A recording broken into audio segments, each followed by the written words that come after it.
The Radical Fundamental Principles of Freedom, Rational Self-Interest, and Individual Rights. This is the Yaron Brooks Show.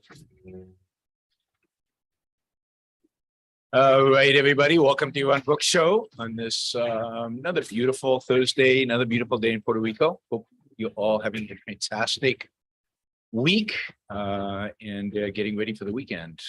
I certainly am. All right, today we've got a special guest. I'm really excited about this, and we talk about maybe the best topic in the world. We get to talk about happiness. I can't think of a better topic than that to be talking about. So we're gonna be talking to Jean Moroney, and I'll introduce you in a second. You can all participate. Those of you who are on live, you can use the super chat feature to ask questions. Feel free to ask questions on the topic, related topics, but the questions are primarily to Jean. So don't ask you're kind of crazy, all over the place, you know, politics and stuff questions. Let's stick to kind of the themes that come up as we discuss here, and make this a real opportunity for you to engage with Jean. So it's kind of scary, and it's a little, makes me feel old, but I've known Jean for 30 years. Yeah. Maybe, yeah, at least I think 30 years. It's we met in the early 1990s, I think, when I was doing conferences in Austin, Texas, for the Texas Objectivist Societies, Hill Country Objectivist Societies conferences, they were called. And then Jean and I were both students at the OGC, the Objectivist Graduate Center. Harry Binswanger, who Jean ultimately married, and Peter Schwartz and Leonard Peikoff were our teachers. And that was in the mid 90s, and you know, we've known each other since then. Jean has a business, and I'll ask her about the business because I'm curious, and I'm sure you guys are curious. A business is called Thinking Directions, where she helps ambitious people achieve challenging goals. Clients learn to manage their motivation, their priorities, and their thinking. This all is a second career. Her first career was in electrical engineering. She has 2 degrees in electrical engineering from MIT, but she left engineering 10 years into it to pursue psychology full-time. She got a master's in experimental psychology from Carnegie Mellon, and chose kind of the entrepreneurial path over an academic one. And Jean just gave a talk on happiness at the Objectivist conference in Washington, D.C. So hi, Jean. Hi, Yaron. Thanks for having me. Oh, my pleasure. And Jean's up in Maine, at a cottage in Maine, and there's a thunderstorm going on. Before I could literally hear the thunder through the microphone, through her mic.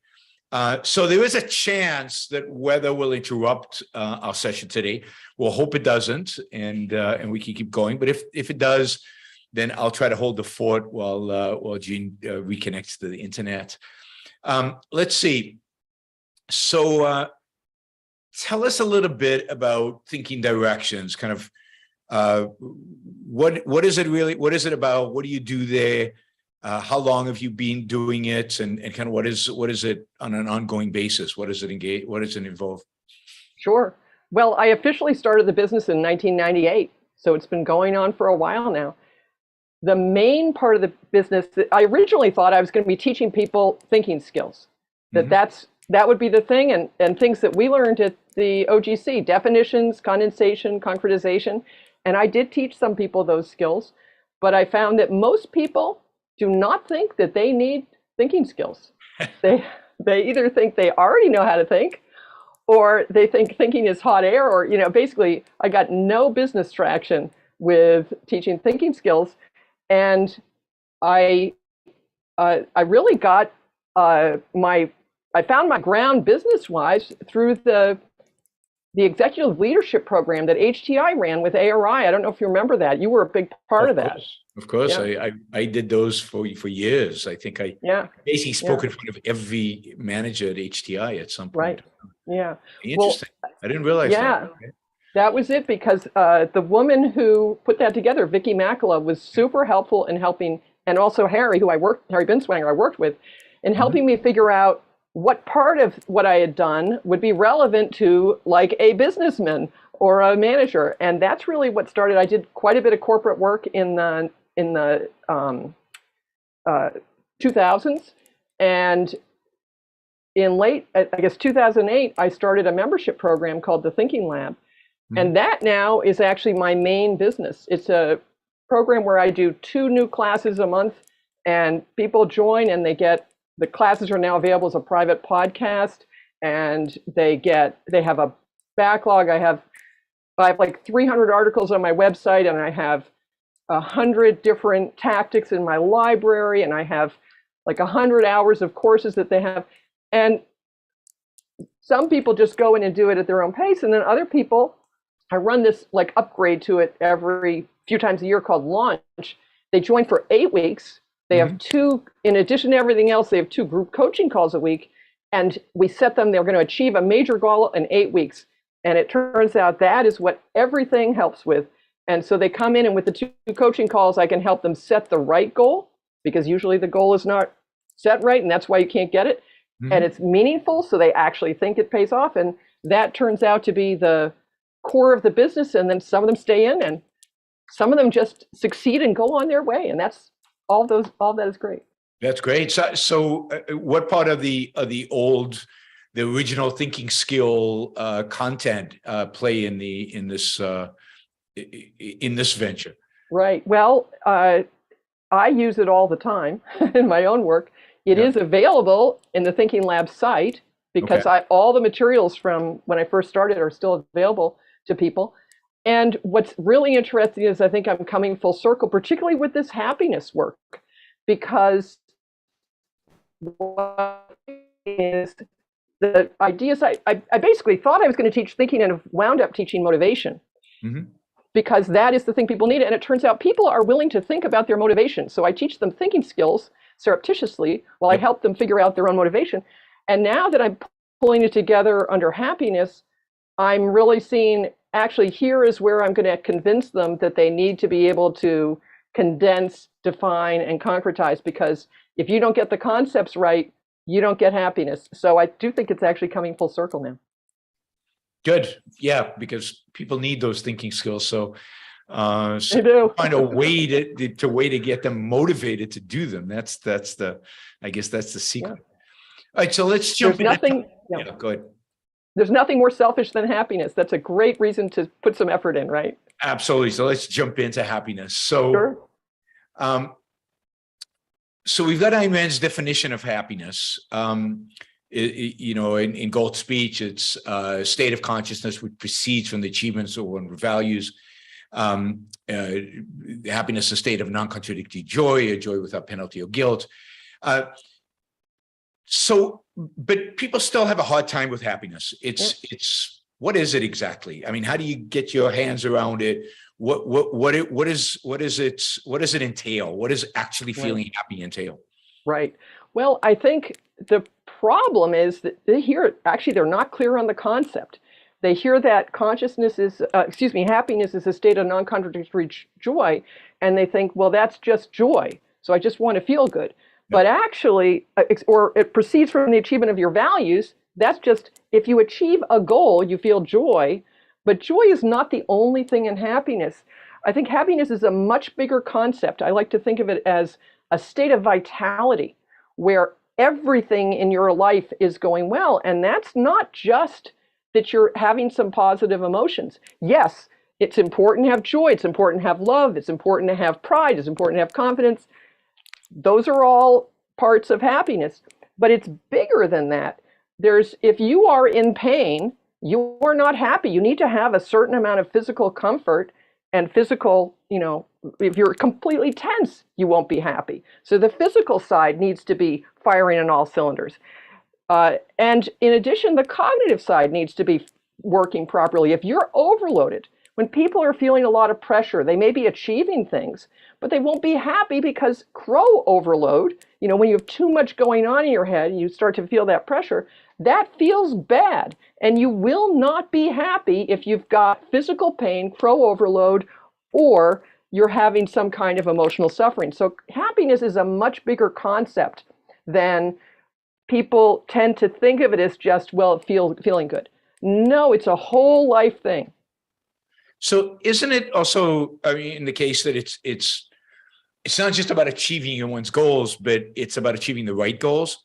That is, a lot of people have values and have goals, but they're the wrong goals.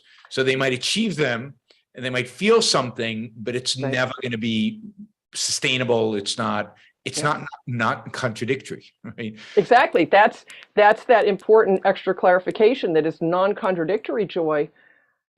She says, a joy without penalty or guilt, a joy that does not clash with any of your values and does not work for your own destruction.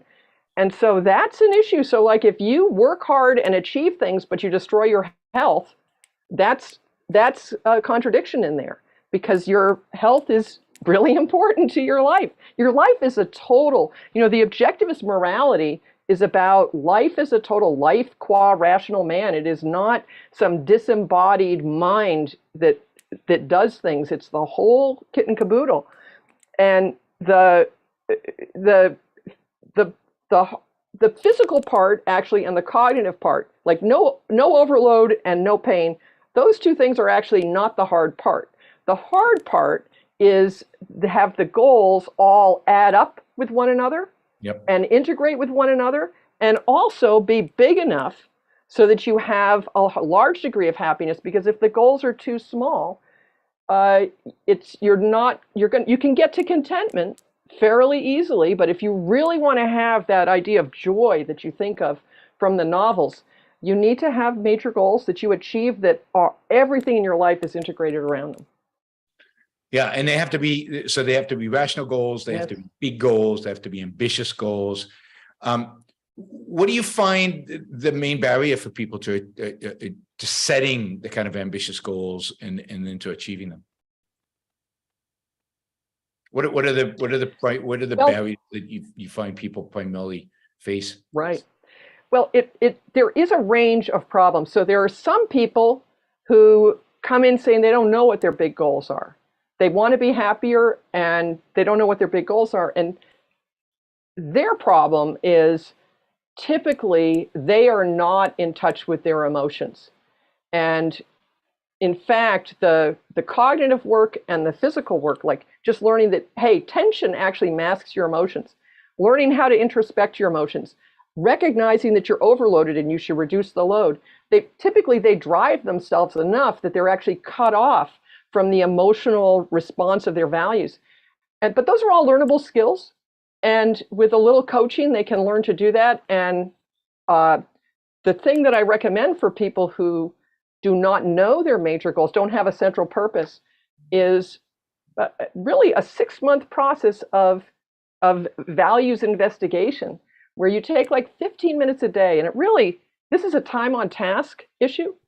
So with thinking on paper, which is like the #1 tactic I teach, which you can get for free on my website, with thinking on paper, if you do 15 minutes a day, those 15 minutes add up.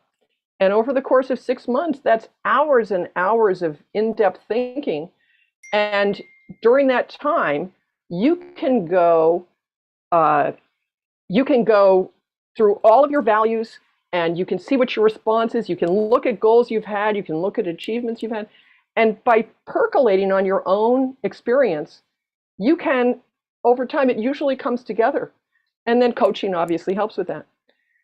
The other problem that people have is they have a very definite idea of what their goal is, but not just their goal, but how to achieve it. And so it's like a contextless absolute, like I have to do this, and if I don't do this, I'm not succeeding. And a lot of times to actually achieve goals, you need to have some flexibility. So if it turns out the specific thing you wanted, like someone wants to be an NBA player and they're now 35, Yep. It's too late. It's Yep. too late. But if you can go a little more abstract, why did you want to be an NBA player? Mhm. If you can go a little more abstract, you can figure out the deep rational values that you were after, and you can find another concrete that will be just as meaningful. And that is another skill. And a big part of achieving major goals is being able to adjust as you run into obstacles that for one reason or another you can't immediately overcome. You want to be able to adjust the goal to something that is as meaningful and as important, but that you actually can do. And that is a learnable skill. And that's actually coaching on that is very, very helpful. I have tactics for that. But this is where the launch program I mentioned came from. It turns out the best thing for that is to coach people on it. Then they get interested in learning the tactic for themselves. So one of the points on the handout you gave for the talk in the summer, and I'm going to have you resurrect some of the talk. Sure. Here, says that you have to embrace causality in full. Yeah. So this is kind of a metaphysical approach to, or a metaphysical precondition for happiness, I guess. Yes. What do you mean by embrace causality in full? Well, it's every bit of it. You've got to, so let's go to embracing causality in full in yourself, in other people, and in the facts out in the world. So if the easiest one is you need to see what are the causal steps by which the goal can be achieved, and it needs to actually be possible in the world as it exists. And if what your goal is in any way, if for whatever reason, you don't see the causal steps in the world for how to get it, or at least how to get in that direction, Mhm. you need to change your goal. If you think your goal is literally impossible, that's a mistake. That's a mistake. That is not rationally selfish to set a literally impossible goal. Now, on the other hand, you don't want to give up on your goals too quickly because there is so much option. And so, for example, if your goal involves other people, like the example that comes up is someone you've fallen in love with and you want them to marry you, and your goal is to get them to marry you, and they're not in love with you, right? So you can't control other people. Yep. And you need to, and what you don't, your slave in your house, your love slave, right? What you want is their rational agreement, and you want them to love you too. And if that's not under your control. But again, here, if you think about what you really want, you can then find the things that you hope to get in that person, you can find them in other people. And I think that's so important. The idea that you get from objectivism, that you get in the Fountainhead with Howard Roark, he needs some clients, but he doesn't need any particular client. Yep. And that is such an important idea to hold, and that you really need to accept the fact that you don't control other people. And if you have as the way that you think you achieve your goal, that you need to get so-and-so to do something, you have not formulated your goal correctly. You have not formulated your goal correctly. Your goal needs to be something that you can achieve, and part of the steps may be attracting people who want to cooperate with you, because it takes multiple people. It could be convincing somebody that to help you achieve a goal. Well, I would say it could be attracting people who are convinced by your argument, but I don't think it should ever be convince person X. If you think that your goal can only be achieved by convincing so-and-so that this is a good thing, you're on the wrong track. There is always someone else. If you thought, oh my God, it would be so much easier if so-and-so would support me. Yeah, maybe it would. That doesn't mean, and so sure, try. See if you can get them to help you. But if they don't, that does not mean your life is over. That's a victim mentality, and that's so much problem where people think that they're a victim of circumstances or other people. And then the third part of this embracing causality in full is really embracing what is under your volitional control and what is not. And this really gets into the psychology of it, because at any given moment, you are aware, right? You're paying attention to things. The emotions and the thoughts that occur to you at that moment are not under your volitional control. And you should not judge yourself for feeling an emotion or having a thought. Now, the thoughts and feelings that occur to you in about 3 seconds are indirectly under control, because where you turn your attention is going to affect the next wave of thoughts and feelings. And so when Ayn Rand says the fundamental choice is the choice to focus, oh my God, your entire happiness depends on the choice to focus. And part of that is completely accepting what's not under your control, the thoughts and feelings you're having now, but what is under your control, where you turn your attention. And if you're struggling with something, well, then that means this is a little too hard for you. So you need to go to the meta level, adjust your purpose so that you can find another way to the goal. And to get really good at that, that's skill. That's a learnable skill. And it's not something that people really understand. People tend to think they have success in one area and they just do it and it works easily. And then they go some other area and they can't just do it. It's like, what's wrong with me? No, nothing's wrong with you. You don't have the automatized knowledge and skill in that other area. And so you're going to need to do some, you're going to have to step back and do some analysis and figure out what's the way forward that you can do. And you find that are there people who do that are good at doing that? I mean, it strikes me that there's serial entrepreneurs out there, that people who are successful in multiple different fields. But it's so how common is it? How big of a problem is it? Well, so my observation. So first of all, I come from an engineering background, as you mentioned. Engineers are great at this. In engineering, they're not so great at this in social relationships, right? There are other people who are really good at this in social relationships, but not perhaps in figuring out how to like their day job because they have some avocation they want. So my observation is there's actually a lot of common sense out there. That the great advantage of living in the 21st century is look at all the people who've written books on all the amazing things that they've done. And when you read those books, you can see how they have solved these problems in concrete cases. And you can learn a lot from that if you're willing to step back and abstract and draw the principle. But if you don't have objectivism, you can't really draw the principle. And that's really what I've been doing all these years. Ever since you've known me, what I've been doing is reading all kinds of things and drawing the principle using objectivism to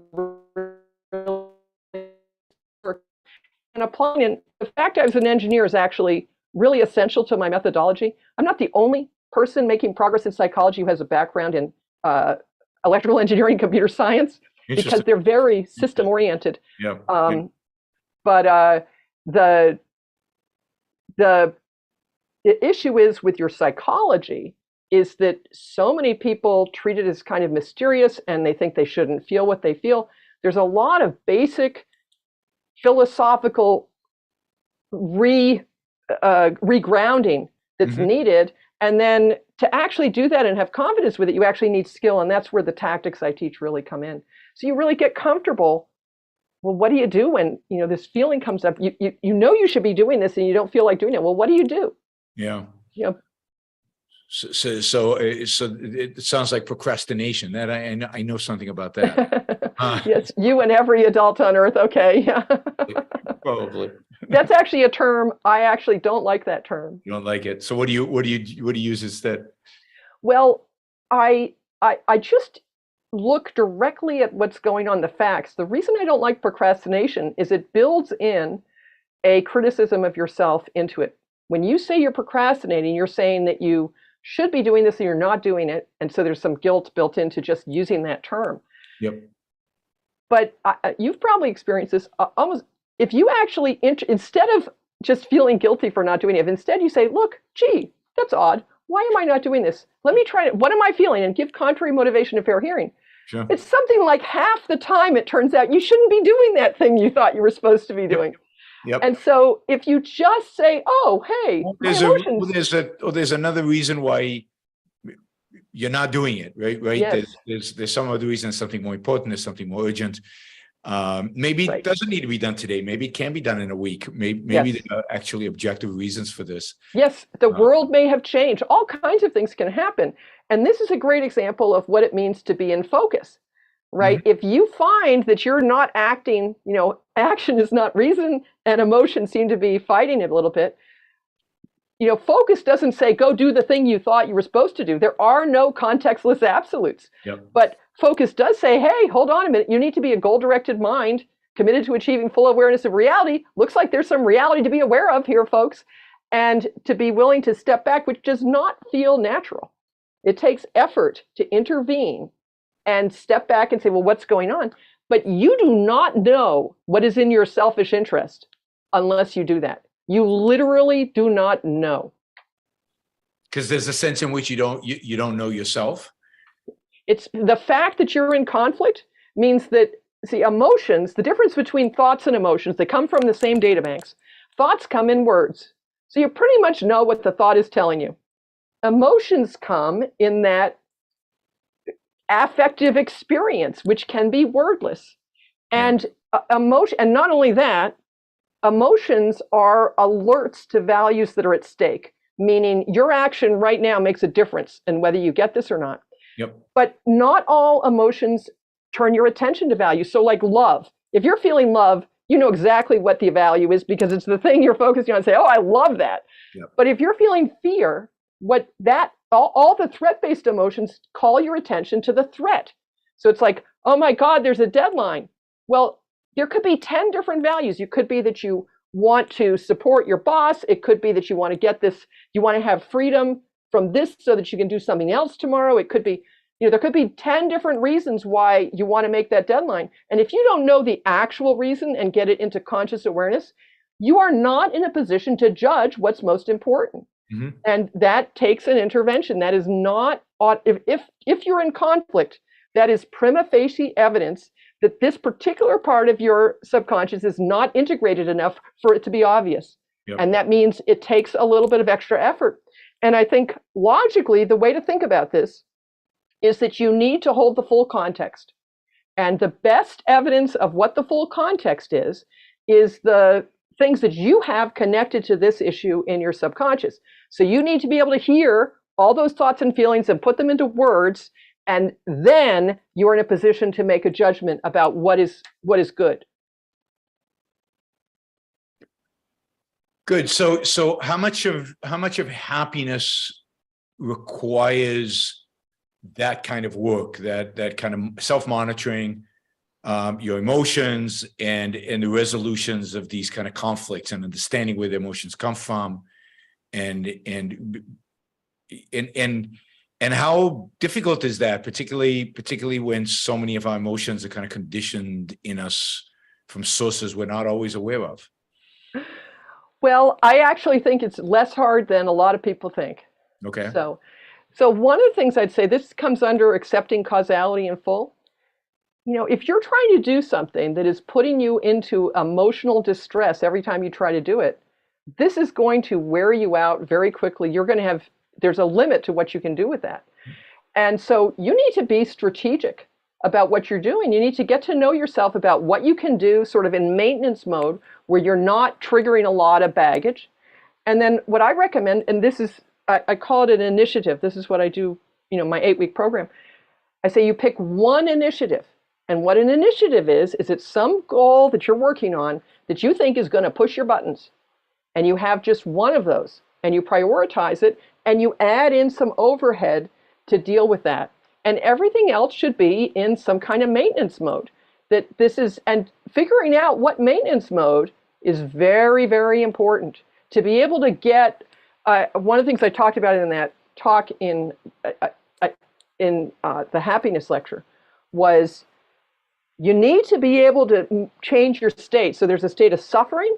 You need to be able to get out of suffering into a neutral state, which would be serenity, which is not happiness. Mm-hmm. But if you can get into a state where you're not suffering and then you can achieve some goals, even very small goals, you will get to a level of contentment. And that is the state of happiness. It's not a really high level of happiness, but if you can spend most of your time in contentment and then work on adding up bigger and bigger goals, then by automatizing, you can raise the level of your happiness over time.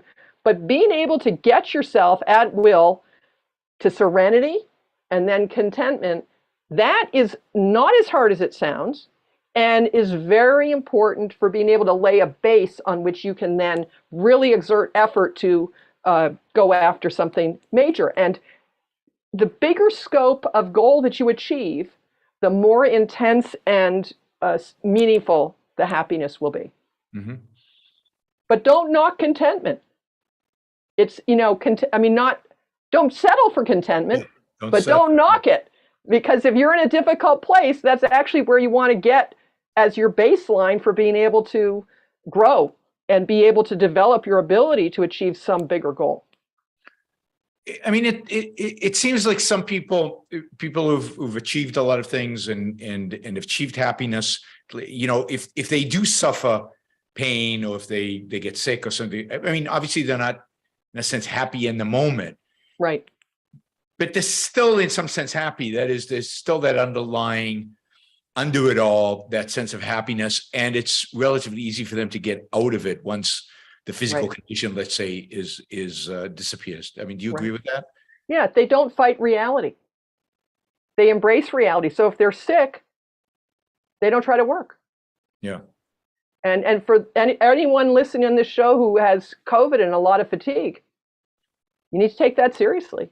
My article this weekend is going to be on dealing with fatigue. It's that if you handle fatigue wrong, you can make it much worse. Mm-hmm. I know wherever I speak. I had a big problem with Epstein-Barr 15 years ago. And this is part of the non-contradictory in the joy part, right? I mean, they live, accepting reality is part of that non-contradiction. Yes, it is. And philosophy is part of it too. In the talk, I actually read, I had not noticed this till my last time through the Fountainhead. I read a couple of scenes where Howard Roark is talking about the Stoddard suit. I assume that it's all right to put in plot spoilers here. Is that all right, Yaron? I think so. I mean, not everybody's read the Fountainhead, but we can't hold, it's their problem, not ours. Okay, all right. Well, what was really interesting to me when I read it this time in the context of knowing I was going to speak on happiness, which is not why I reread it, but it turned out to be very fortuitous. One of his friends is really upset about the suit. They're trying to, this is terrible. And he says, is it really that important? They're like, what do you mean? What do you mean? What is it that important? He said, well, look,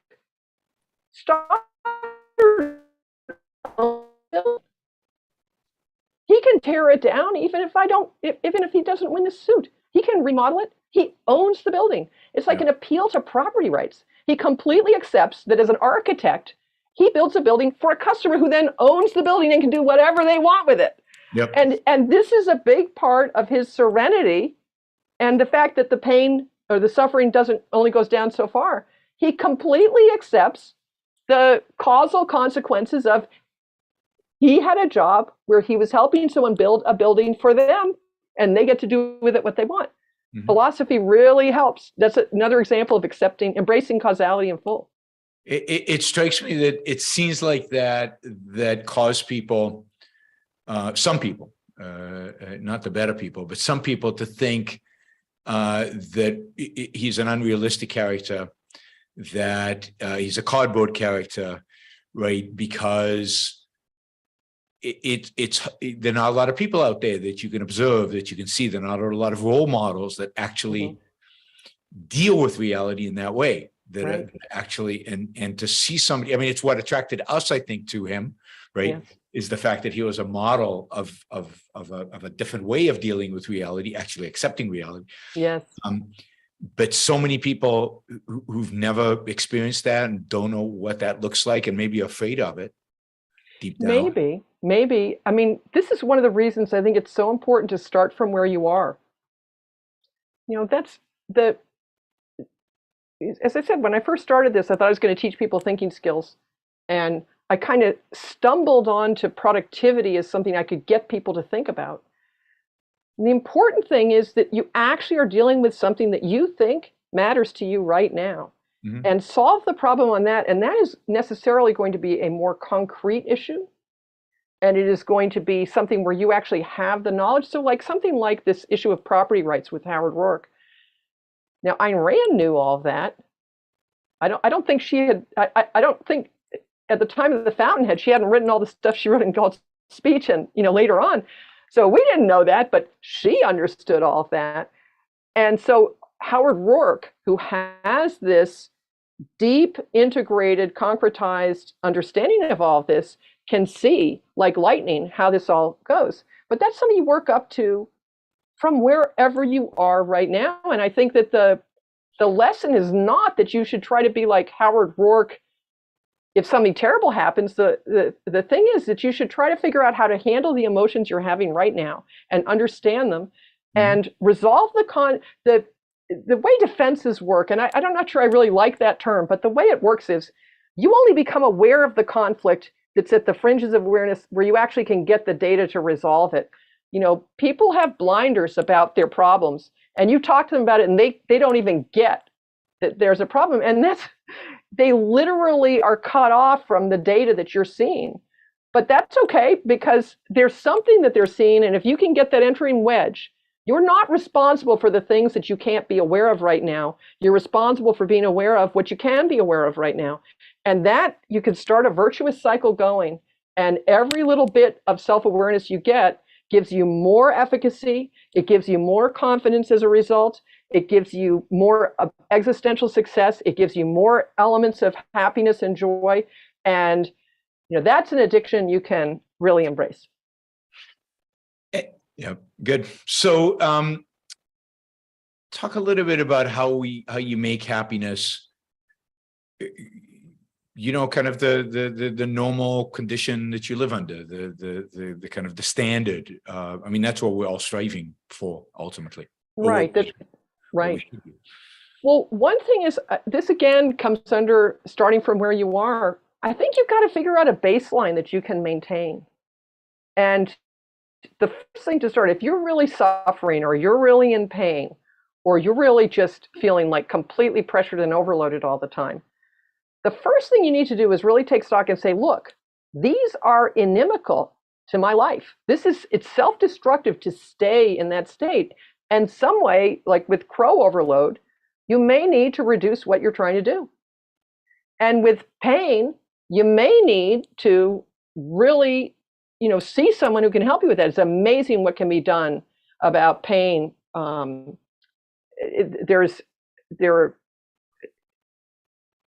have a recommendation, someone you might want to. It's really amazing what is available now. And again, in the 21st century with the internet, there is a lot that can be done about chronic pain, and you do not have to be a victim of it, and you can get it under some kind of control so that, there still may be some issues, but you can find a way to live your life without chronic pain or in a tolerable way. So crow overload pain. And then the other part of it, the happiness part, you need to find what kind of things you can actually do. And it was interesting at Ocon, one of the things that Matt Bateman was talking about is how they have remedial work for the kids. Matt Bateman is at Higher Ground and helps develop the curriculum there. And they were talking, maybe actually it was Rebecca Gurn, they did a joint talk. And they were talking about how when kids come into the school and really are having a lot of trouble, the remedial work they give them is the life skills work, where they do things like learning how to set the table and clean the table, and this is very soothing for them. And that makes a lot of sense to me, because I think part of getting that baseline is figuring out what knowledge, skills, and values do you have now that you can actually achieve. And part of the thing there is that people tend to be very self-critical. They've got this image of what they should be, and they don't actually look and see what they are. Certainly every adult listening to your show, Yaron, has a tremendous amount of knowledge, a tremendous amount of skill, and some really highly developed values. And there are things that they can do. And honoring where you are is actually part of the process that helps to set that baseline. That's a learnable skill. You need to learn how to introspect, and you need to learn how to really honor yourself instead of beat yourself up. You need to, there's a guy named Dan Sullivan, not the objectivist. He's called the strategic coach. Okay. And he likes to call this as the difference between the gap and the gain. People often are looking at the gap between where they are and where they want to be, as opposed to the gain of where they came from to get here. And it's very important to recognize that you have achieved a lot. That is a big part of happiness. Yep. How much do you think, do you think that, how much do you God, I can't talk today. How crucial is objectivism to achieving happiness? And in that sense, can people be happy if they're not objectivists? Obviously, would that mean that there were no happy people before Ayn Rand? Right. What is it? What is philosophy, the right philosophy, a rational philosophy, add to one's ability to be happy? Well, I think it really opens up the scale of happiness that you can have, and that it also takes away certain chance things. There are people, I definitely think that there are people who are not objectivists who are happy, and they tend to be fairly rationally selfish. Yep. And one way or another, they figured that out for themselves. They may not have figured that out with other people, but one of the things that people do is, one of the things that you can do to get to like a baseline state is you can reduce your world a little bit to what you can handle. And so, for example, I think of like engineers that I've worked with who basically were really happy at work and didn't, kind of weren't that interested in people. The people, they had friendships with work, but they didn't go and try to develop that. And now I think they were happy in a certain sense. Now, on the other hand, I don't think that they were at the level of joy that you can have if you have a lifetime romantic partner and a career you love. And then there are other people who will find work that they really like, but then at a certain point, and they can be happy for a long time, and then after 20 years, they start looking for more meaning. So I think that you can definitely have periods of happiness. I think kids do in childhood also. Yeah. What objectivism does is first of all, it can help you figure out the things that are self-destructive, because here's another thing that happens, which is really, I did this to some degree, and I've helped some people who did this. Good people who are very ambitious, who see what it is they think they need to do to achieve these big goals, and they think achieving the big goals are going to make them happy, they just force themselves and they pressure themselves to do it. And they make themselves miserable, and they learn to hate the work that is on the topic that is their biggest passion. And then they wind up with this huge conflict between their passion and their work. And objectivism can help you untangle that because of its focus on rational selfishness. I actually think that's really important. And then the other thing is altruism. The other thing that really messes people up, well, probably the fundamental thing that messes people up, is they don't know how to deal with somebody else wants them to do something. They love that person. Mm-hmm. And they don't know how to navigate their values versus the other person's, and being able to think clearly about that I don't know how to do that without philosophy. That's part of my 30-year journey has been going from pretty darn altruistic to becoming rationally selfish. And it's oh my God, I'm so much happier. I thought I was happy then, but oh my God, so much happier. Altruism also prevents you from fully enjoying your own achievements, right? Yes. Because you're not supposed to be selfish. You're not supposed to be self-interested. So when you achieve something great, this is, I think, part of the 20-year finding meaning in life, because you be focused on yourself so much, but there has to be something more than that, beyond yourself. Right. And it undermines your ability to be proud of yourself, to attain absolutely even pride.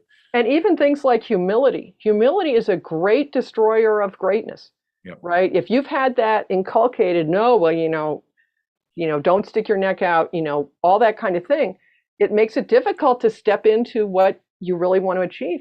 Mm-hmm. And the one thing that I think is helpful is the values orientation, where you're entirely focused on values and creating values. The real essence there is something that you create out in the world. And you create, and you care about creating it. And that is, of course, what all of Ayn Rand's heroes model. So there's a lot you can learn from models like that. And I do think some people basically took the models and ran with it, and more power to them. Me, I've had to figure out everything. I've made every single mistake. I've sorted it out. I can explain why that's a mistake and what the alternative is. That's Right. But that's actually my passion, is figuring that all out. Yeah, So I've been exactly. actually pretty happy while I've made all these mistakes. That was actually something else I said in the talk. I think to be happy, it's something like 80% of the time, whatever time period is, like in a day, like 80% of the day you had to have been in, some good state. If you have more than 2 hours where you're miserable, it's not a happy day. And Yeah. the same thing in a week. If you have like 2 days in a week that are miserable, you didn't have a happy week. But it's Yep. only an 80%. You can't eliminate suffering because things happen. People Yep. die. Failure happens outside of your control. Absolutely. All kinds of things happen. So Absolutely.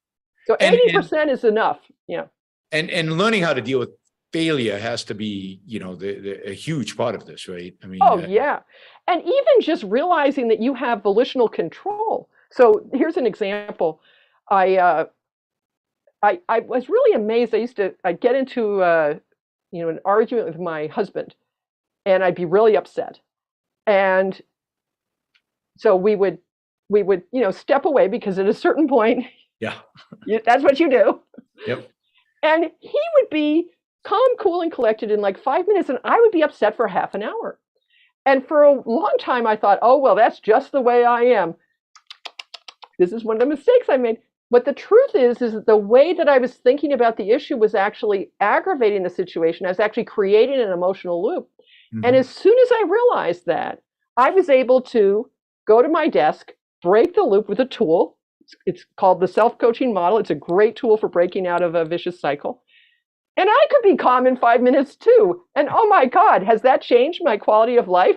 Right. You bet it has. You bet it has.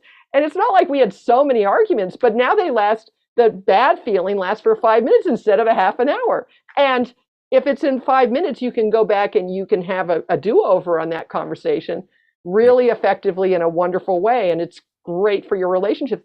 That's just an example where there's so much you can do at the margins. And I think the thing to think about is do it at the margins. This is and what you talk about is not repression. It's not I'm repressing my emotions. I'm handling them. I'm dealing with them. I'm putting them in the right place, if you will. Well, so why don't I tell you really exactly what I mean? Because it's not perfectly described that way, but certainly it's not repressing them. So you're breaking up, so drop my view. Start over because you broke up there. Okay, great. So the first thing to remember is that emotions and thoughts come from the same database. Emotions are coming from your past conclusions. There's no other source of emotions than things that could create thoughts in other circumstances. So there's no a priori reason why the emotions should be any higher quality or lower quality than the thoughts you're having. So the most important thing is, if you're having this reason-emotion conflict, you need to give that contrary motivation a fair hearing. And I learned that from Harry at the OGC. Yep. Got to give that, and that is out of just justice to yourself. These are not little devils and little angels on your shoulder. We don't believe in that. It's everything that occurs to you is coming up from your past conclusions. Yep. So that's the first thing. So as I said, second thing is, what's the number one rule of logic? Hold the full context. Mm-hmm. If you do not actually find out what those emotions mean, you literally can't hold the full context. Now, what happens once you find out what they mean? You may be temporarily in a conflict, but the killer way out of conflict is to translate everything into values. So sometimes you say, well, there's good and bad things on this side and good and bad things on this side. I don't know which is better. Well, that's true. Your mind, the human mind, cannot make a judgment. If there's a mixture of good and bad, it cannot judge which is better. Now, if you give it a whole bunch of negatives, it can tell you which is worst and which is least worst. And if you give it a whole bunch of positives, it can tell you which is best and which is least best. Mm-hmm. But if you give a mixture of positives and negatives, you just get it does not compute. And that's what conflict is. That is literally what conflict is. But we can think. And as I mentioned, every threat-based emotion, every negative emotion, well, actually, There's a difference between negative emotions and threat-based emotions, but every threat-based emotion can be translated into, well, what is the value being threatened? And once you do that, you actually, it like changes your experience of the world. It's like, instead of being in this place with all these bad things, you suddenly say, oh, this is the terrain. Yeah, that's right. I'm on the golf course and there's a sand trap and there's a water hazard. I don't really want to go in there, but what I really want is to get my ball in that hole. Yep. So let's see how to do this without getting in them. But you're just calm and say, okay, yeah, I'm going to avoid those threats. But what I want to do is get the ball in the hole. Not, oh my God, there's a sand trap. What am I going to do? It's the end of the world. And really, there is no threat that you cannot tolerate, except something that actually kills you. And then you're in an emergency situation, all bets are off. Yep. But people have this, oh no, I couldn't tolerate it. Someone might criticize me. It's the end of the world. No, you can handle that. Yep. You can handle that. And realizing a threat is just a threat to a value, you need to translate to values. That's when there's like a shift that happens. Good. So we have a bunch of questions. So Great. when we start on those, so we'll start with friend Harper, who has been looking forward to this show for a while now. He's been commenting on it the last few shows I've done. So he says, you mentioned in an interview some sort of 8 family of emotions. The little I have been exposed to this through your interviews, I might know at least 4. Okay, great. He's asking what they are. Sure, absolutely. And just, is it okay if I give a slight plug for something here? Sure. There is a freebie on my website called the Thinking Directions Starter Kit, which if you go to the website, you get this annoying pop-up that suggests you get it. And in that is a class called Emotions and Values 101 that has the 8 families of emotions. So here they are. This is my categorization. Okay. There are, you know what? I'm just going to give them in the order that I have them memorized, and then we can talk about them. Yep. So anger and gratitude.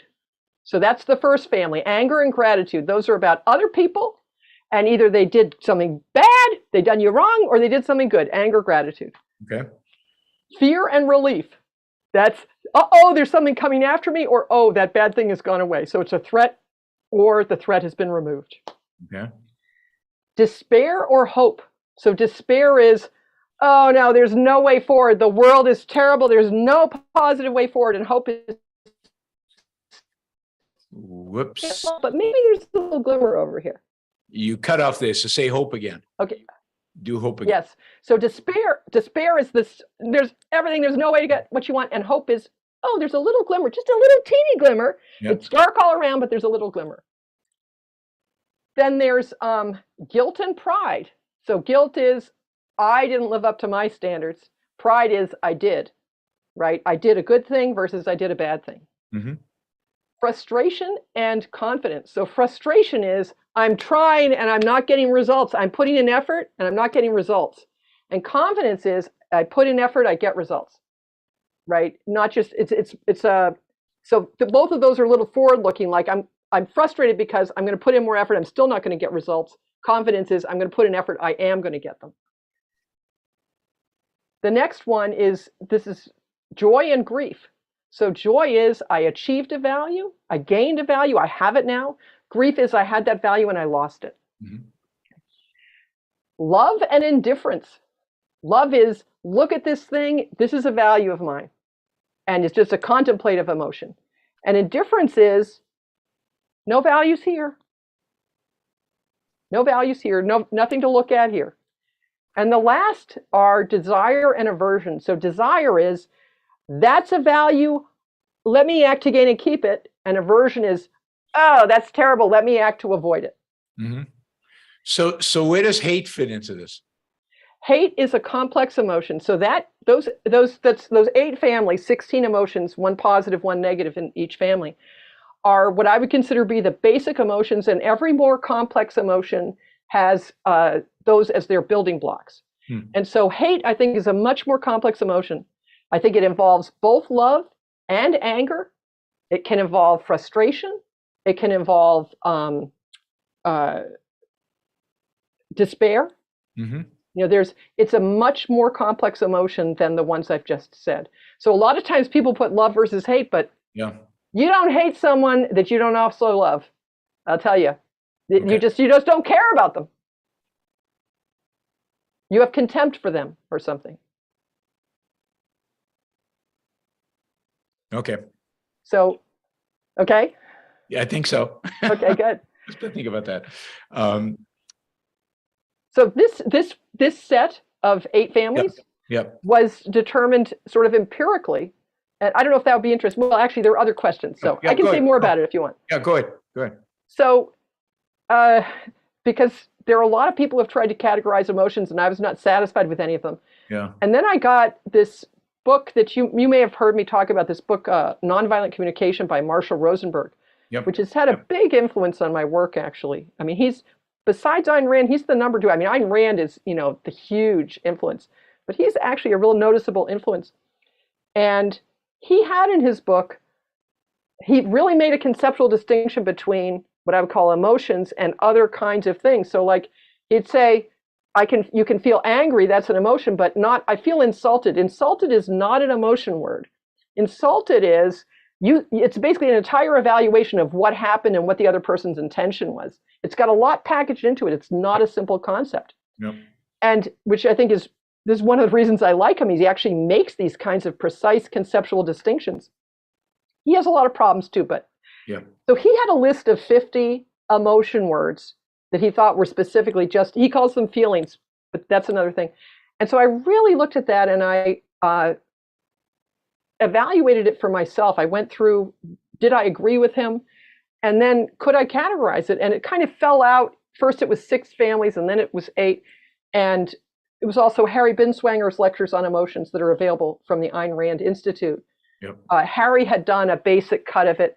And that's what these came out of. And so I've had this now, it's over 10 years I've had this grouping, and it is incredibly helpful. It makes introspection so much easier if you can look for these 8 basic families, positive and negative. And of course, it's only 8. You can memorize this. So what's the advantage of having them categorized? Yes. For introspection. Right. For introspection. Yeah. So it's easy to remember what the meaning of the emotion is. So if you notice, like anger and gratitude, those are about other people. Mm-hmm. And so if you are feeling anger, you should immediately say, okay, so who is the person who did me wrong? Sometimes when you think you're feeling angry, you look at, well, it's that person, but did they do you wrong? They didn't actually do you wrong. And that's how you figure out that this is actually hostility, not anger. Or that really it's frustration, not anger. It's yourself that you're upset with. And that's a very helpful distinction to make because, I mean, a lot of defensiveness is other directed. And if you can figure out, oh, this is actually frustration, not anger. This is about me being able to achieve something, not about them having done me wrong. There, of course, it also helps to have the objectivist ethics and be really clear on whether they did you wrong or not, or just acted in their selfish interest. That helps a lot. The joy versus grief. Now, this is something I didn't mention. Those are both value-oriented emotions. So joy is, I've gained a value. Grief is, I've lost a value. Mm-hmm. Both of those emotions, even though one is positive affect and one is negative, they both draw your attention to values. And so this actually turns out to be very important as part of dealing with bad things. What it turns out is the most important thing is to have a value orientation where you're really looking at values in the world. And grief is a part of that. If you lose something, you want to actually see what is the value you lost rather than trying to protect yourself from that pain. And the clearer you can get on the value you lost, the easier it is to then see ways that you can bring that value back into your life in other ways. And you basically, when you, I recommend celebration and mourning, and by really introspecting joy and grief, you can get much clearer on your values, which is very important going forward. And you also honor the values and you literally strengthen them. When you contemplate your values, you literally strengthen them. And one of the things that happens, like when you grieve, is by focusing on what is the value I've lost, that actually turns the emotion into love, and you start contemplating how much you love this thing. And love is a very, very different affect from grief. So having every one of those pairs has a very simple evaluation associated with it. That's what makes them basic. And knowing that very simple evaluation helps you figure out the building blocks of where to look for what's actually causing this. That's what makes it easier to introspect. Great. All right, let's see. Richard asks, I drive to meet ambitious goals, but when I attain them, I'm too exhausted to enjoy them. What does that indicate?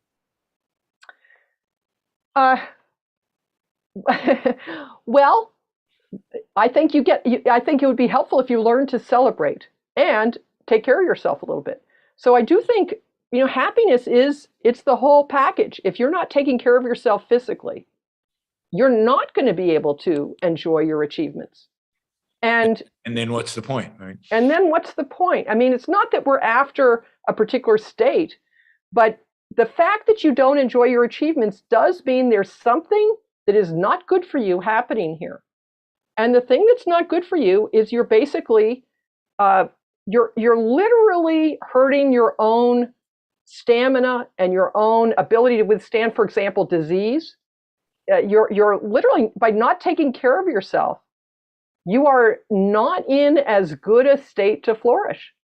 And so that kind of thing where the exhaustion is the thing. And what I would recommend, learn how to identify that sooner and take care of that.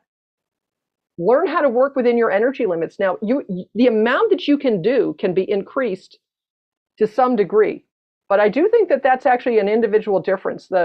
When I was an engineer, the closest thing I ever met to an Ayn Rand productive hero was the person running the project I was on, when I was working at a telescope facility in Albuquerque, New Mexico, and he was amazing.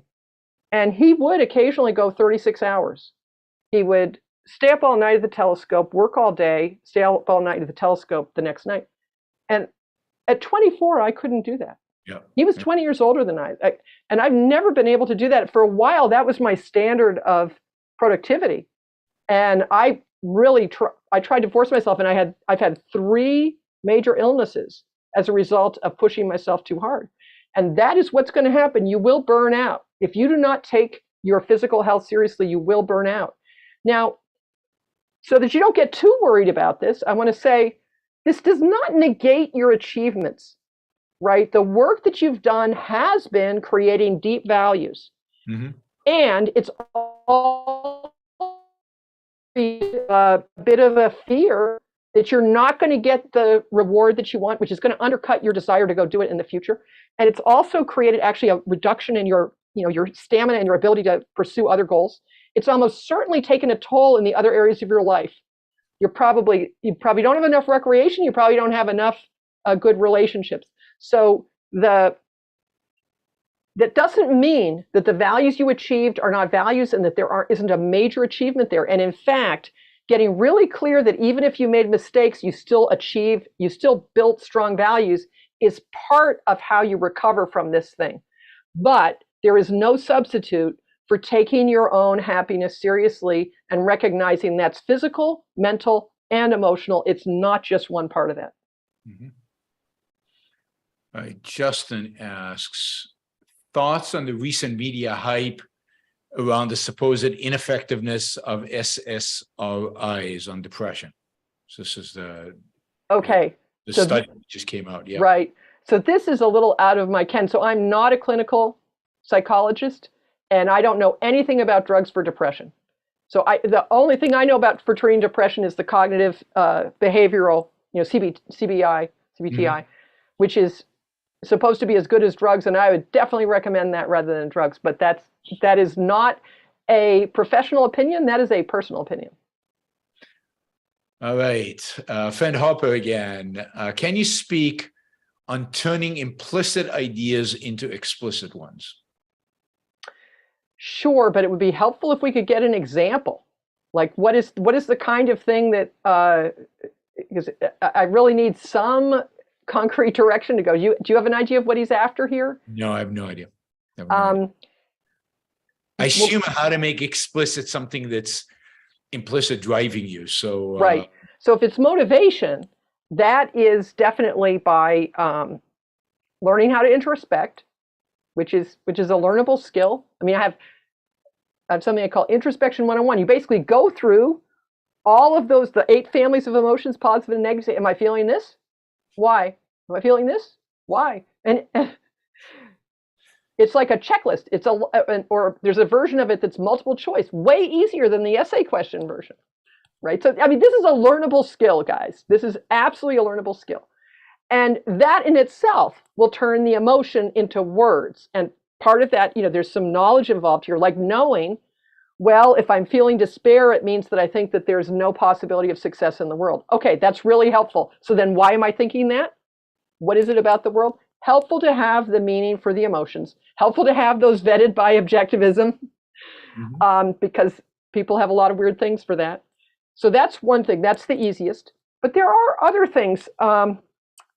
Let me just try to come up with, let me just pause for 1 second and get another example of something even meatier. Oh.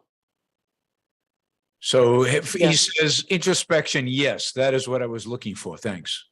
Okay, so just for emotions, because there is also, like, actually the central purpose work that I mentioned earlier. Yeah, that's important. Yeah. A lot of people have like a sense that they have something they want to do, but they don't know what it is.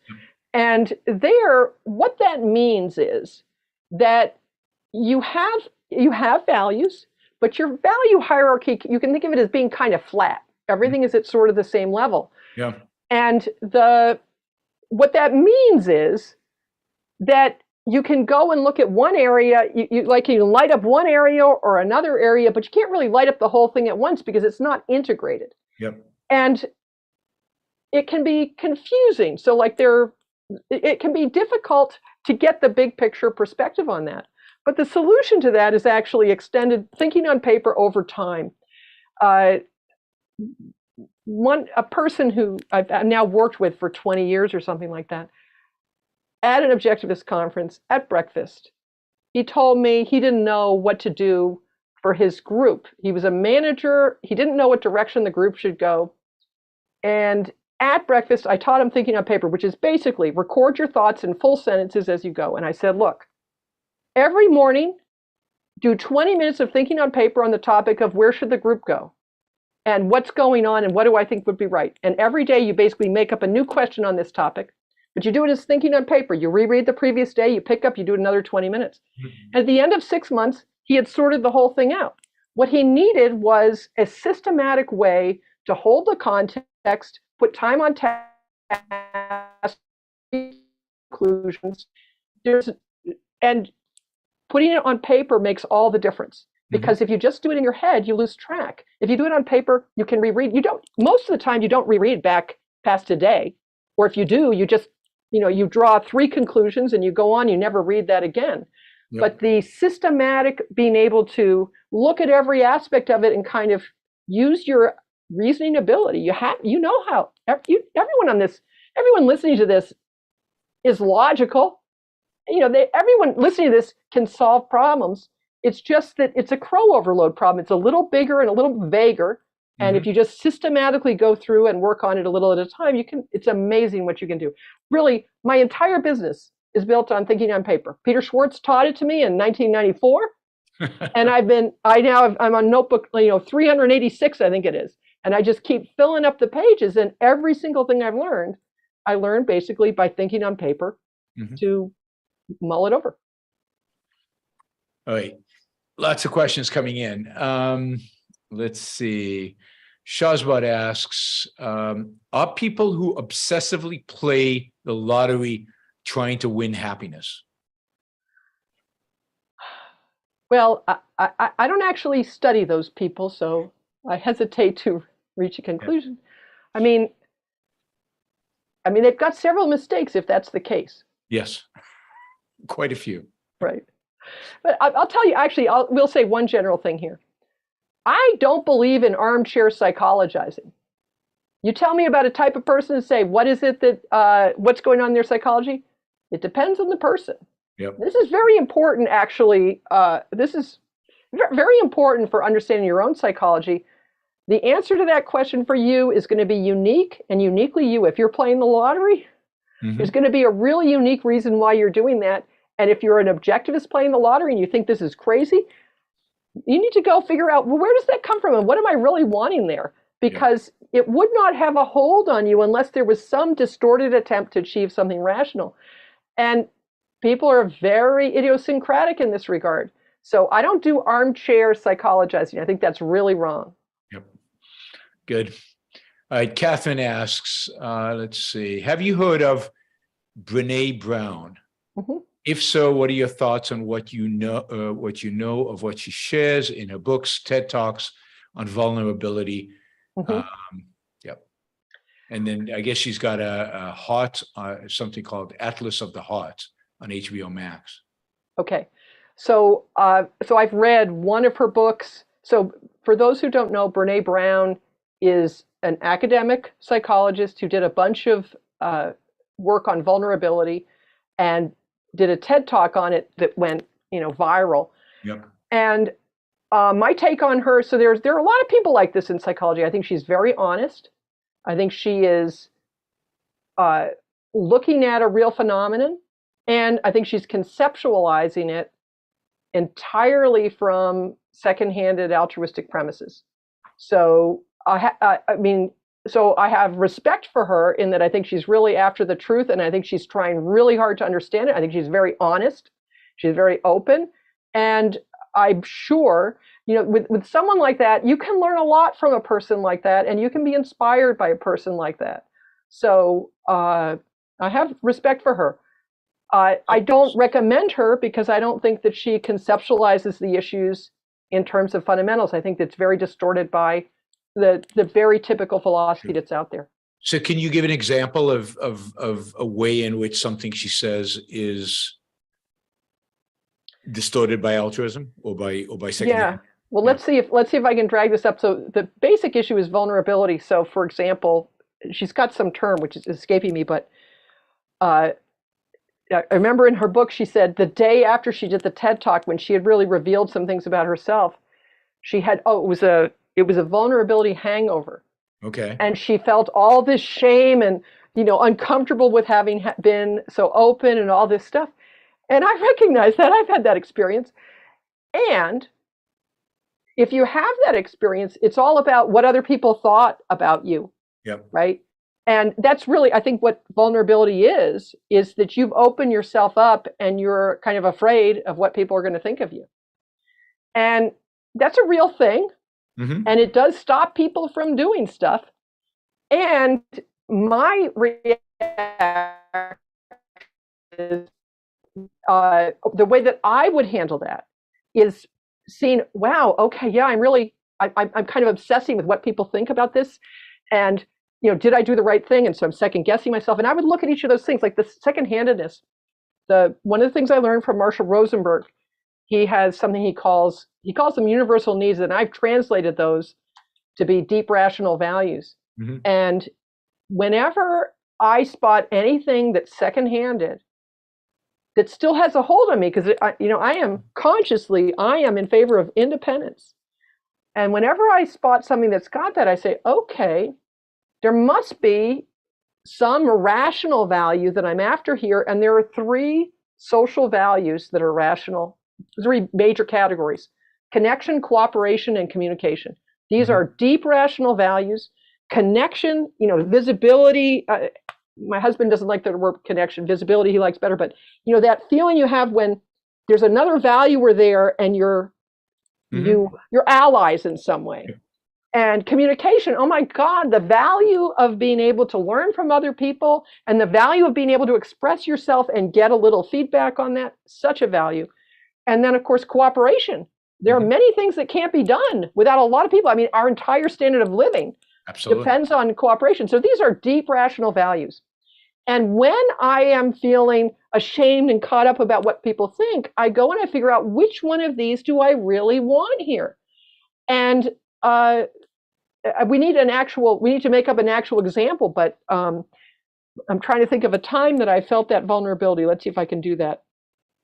I'm going completely blank. Let's make up a case of why you might feel vulnerable. Why do you think she felt vulnerable in revealing what she revealed in her TED Talk? I mean, make it up. It doesn't have to I'll be make it up. Yeah, I don't think this is. You don't know her. We don't know her. What could it be? What could it be? Right. Well, let's just make up something. that let's put it this way. This goes against the grain. This would be something objectivists would have. So this is something, I think this is true and important, but people don't agree with it, and they're not going to understand it, and they're going to misinterpret it. And I can see 10 different ways that they're going to misinterpret it. And then they're going to come and they're going to criticize me for something that wasn't what I said, and they're going to misunderstand my intentions. Mhm. Right? So you can get it. You can make a spiel like that, right? And a lot of that is true. They won't understand. Some of them won't. Some of them will criticize you unfairly. Some of them will criticize you fairly. So part of what you do is you really embrace reality in full. Yep. You sort out, I'm afraid of these things, and some of those are true. Well, how do I feel about that? Well, this, for me, one of the things that I've done in sorting this kind of thing out is get really clear on, not everybody's going to be my customer. Yep. I'm looking for the people who I can attract, who I'm a good fit for. And the other people doesn't mean they're bad people. They have other interests, or for whatever reason, what I have is not quite a fit for them right now. That is okay. That embracing causality in full. Mm-hmm. And so because of the combination of the philosophy and the recognition that there is a value there. So I really am looking for people who, like for me, I tend to be pretty open. Some people hate that. Yep. Right? They think it's unprofessional. Mm-hmm. And Jean just gives examples for herself. Well, they're not a good fit for me. And I've kind of accepted, there are people who formed opinions of me 20 years ago who haven't bothered to see if I learned anything in the last 20 years. I've accepted that. Yeah. Right? But this is what you need to be able to do when you feel vulnerable. And so you need the objectivist philosophy. You need to understand independence. You need to understand that there are social values. They're rational. But maybe you're not going to get this value with that person. Yep. Right. I hope that's helpful. I think so. Yeah. Let's see. So we might have to be shorter in answers just because there are a lot of questions. Sure. Okay. I'll try to. We're limited on time. I'm not limited on time, but. Good. So we'll just keep going. Okay. Great. Good. Okay. So friend Hopper again. Wait, did I skip a question? No. Okay, we're good. Friend Hopper, I've been trying to piece this together for a long time. Must have missed the plug. I've been referring to the four I know: justice, value, impossibility, and certainty. Okay, those aren't not emotions. No, they're not emotions. Justice is not an emotion. Value is not an emotion. Thanks for clarifying. Okay, not a question. Values, actually. Yes. Let me hear those again. Justice, value, impossibility. That's related to. So there's a kind of emotion of futility. What would be the emotion related? Despair. To despair. Despair is what I would say the emotion is. And certainty. I don't So know. certainty is related to confidence. Evaluation, yeah. Right. But certainty is a value, right? You actually need certainty in order to act. Yes. And the same thing with justice. You need, it's a value. It's not just a virtue, it's a value. Yeah. Yep. All right. Okay. Friend Hopper again. Wonder Freeman and I would like to know what boredom is. I have heard once it's related to fear, but I can't figure out that connection. Oh, I actually don't think it's related to fear. See that? Yeah. I'd say it's the emotion involved, I think, is indifference, and the value at stake, typically if you're bored, is intellectual stimulation. That what you're really wanting is some intellectual stimulation, you're not getting it. So you could also be maybe a little bit disappointed. And you might also, if you're stuck somewhere and feeling bored, you probably also have some other frustration associated with that. But the basic place I would put boredom is under indifference. You're not seeing the values here. In particular, you're not seeing the intellectual stimulation. So what do you make of when you're bored by yourself, right? So that kind of what you just said kind of relates to, I'm at a seminar, this is boring. But what about, and there are a lot of people who find themselves, I don't know what boredom is when I'm by myself, because I don't know what that, but I know people who get bored when they're by. Right, great. So this is where knowing the meaning of the emotion is super helpful, because you look at the meaning and you say there are no values around. It's like, really? Really? I don't think that's the case. So indifference, there are contexts where indifference is completely understandable. Sure. But generally, indifference makes no sense. You live in a world of values. And so if you're experiencing indifference, then this is an alert. Every emotion is an alert to values at stake. And the alert here is, hey, you live in a world of values. You need to actually become aware of these values in the world. And that can be done in very simple ways. I mean, one of the exercises I got from a fellow named Martin Seligman, I call it 3 good things. He called it the gratitude exercise. It's not gratitude. You write down 3 good things that happened yesterday. Mm-hmm. And then I have the adding on to that. And why were they good? Why did they make the list? Yep. And my God, you will stop being bored. You will stop being indifferent. You'll start saying, yeah, there's that and there's that. And once you start focusing on values, other values occur to you, and boom. Absolutely. There are other things too. Like if I'm in a talk that I am bored at, or any negative reaction to, I give myself the instruction to criticize the talk. So I make notes and I also write my criticisms. Yep. And that gives me intellectual stimulation.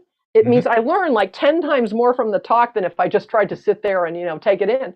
Yep. And it completely changes your mental outlook.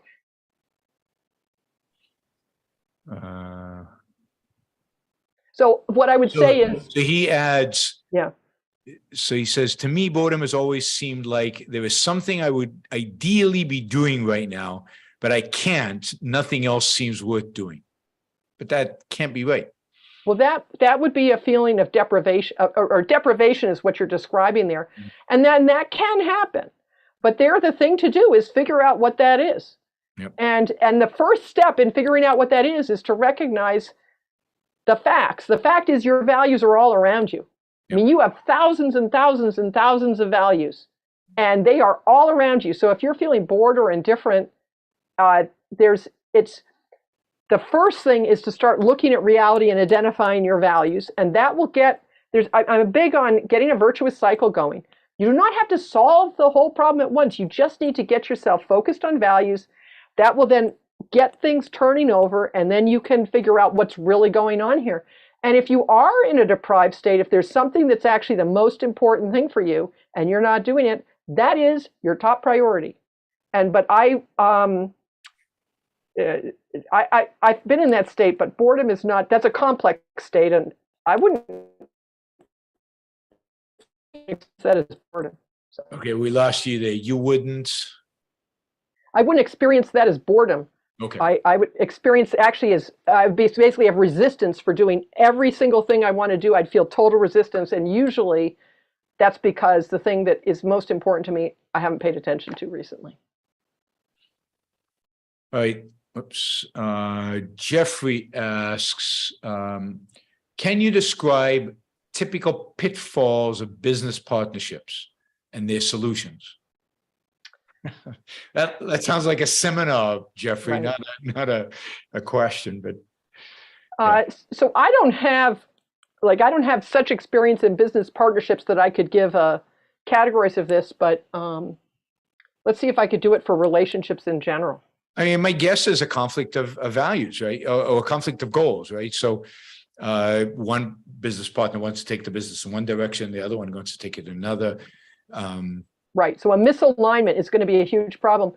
But the biggest problem in almost every relationship is miscommunication. And that is really easy to have happen. And yep. Particularly, miscommunication can happen very easily if you start inferring the intentions of the other person yep. in a negative way. And that's yep. actually this nonviolent communication, which I have a version of it I call rationally connected conversations, because it needed a little philosophic fire hosing to get it cleaned up. But part of what you do there is you figure out how to communicate without assuming bad intentions, so you can actually find out what you're talking about, which is really holding the context that this person is your ally, and so you should not jump to the conclusion that they're, being bad. But you also want your eyes open, but you find a way to be able to talk about these difficult issues. So I'd say miscommunication, I'd say, would be the top issue. Jeffrey says he's ready for the seminar. Okay, all right. Let's see, Richard. Rand defined art as fuel for the soul's needs. Does one experience meaning when art meets those needs? Does one experience meaning when art meets those needs? Could meaning come from meeting other needs? No, absolutely. Working on your central purpose is very, very meaningful.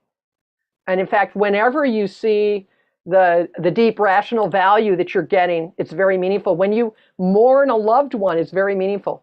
So there are many things that can give this. Now, art is, and all of this, the celebration and mourning, which I mentioned before, where you really honor your values and honor perhaps values you've lost, that contemplation of values is something that is very nurturing to your soul, and it does give you spiritual fuel. And that is, I think, a big reason why art is refueling, is it's a contemplative process, and you get not just, sometimes it's pure value, and sometimes it's that that objective validation of something that you've concluded, or the way you look at life or whatever. And so I think that's why it's meaningful, but it's a contemplation of your values is what fills up your emotional reservoirs. All right. Wow. Okay. Jose asks, is knowing deductive logic, formal fallacies, important daily and hourly for healthy psychoepistemology and happiness? Well, I'm heavily influenced by my husband here. He gave a fabulous course in logic at the OGC the first year we had it. Yep. And we went through them all, and he said, look, there's only one thing you need to remember. First, you only need to remember affirming the consequent is wrong, if you know what that is. And as far as the informal fallacies, they are all dropping context. And so when I say the number one law of logic is hold the full context, I don't have to remember any of those other fallacies. I get to remember one, and that's what I like. Crow does not get overloaded when you only have to hold one. Now, hold the full context. Oh my God, you need that hourly, minute by minute, you need that all day long. And when you learn the informal fallacies like appeal to authority and appeal to the majority and appeal to ignorance, all these things, it's helpful because it concretizes for you the different ways that you can drop content. People learn those, but the thing that you need to hold in mind is hold the full context. That's good. I'm trying to talk. I've been petitioning. Well, that's not quite right. At the new Ayn Rand University, they should get Harry to reprise that class. That was an amazing class. Yep. Let's see. Friend Harper again. What are your thoughts on laughing and crying? Are they related? Well, that's very interesting. I haven't thought much about laughing and crying. Well, crying is, they're both, well, actually, I think they're different. So crying is a very strong emotional reaction that's a little more than you can handle. And I think crying usually does have some sadness associated with it. And so if you're crying at weddings, you need to know what it is that's been lost. I think that's actually worth figuring out. But laughing, Ayn Rand's idea of laughter is it's the thing you're laughing at, you're saying has no metaphysical significance. Yep. And there's a kind of relief in that, actually.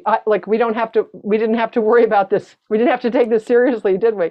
Yep. So I think that they're really, that's what I would say. I'd say, I don't have anything more profound than that to say. All right, let's go to Michael. Michael says, what causes inferiority complexes, even among successful people? Is it always the parents' fault when their children grow up to be narcissists? No. So I think a big thing, again, embracing causality. A big part of that is really embracing your own role in your own psychological problems, which is not fun. And it's true, you know, parents do things, other kids do things, you know, various things happen in your life that were not great. But ultimately, if you have a psychological issue, it's because of the way you responded. And that could have been a completely innocent error. It probably was. Let's stipulate it was a completely innocent error.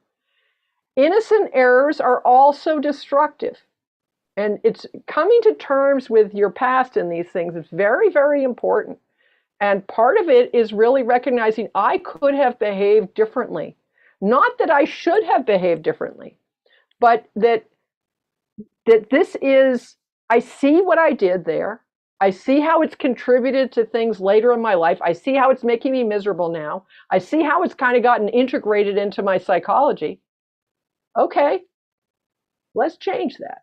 Mm-hmm. Now, and the benefit of like something like this where you give it a label, I'm not really big on labels in the sense that the problem people have is they say, oh, I have an inferiority complex. And it's like, oh, I have an inferiority complex. And then that's like the problem. And then when they need to go do something, they run into trouble and they say, oh, that's because I have an inferiority complex. No wonder I failed. And that's not the way to deal with something like this. Or second-handedness. I've had a lot of work done on second-handedness. And this is the way to use some analysis like this. If you spot, oh, this is that inferiority thing that's been really screwing me up.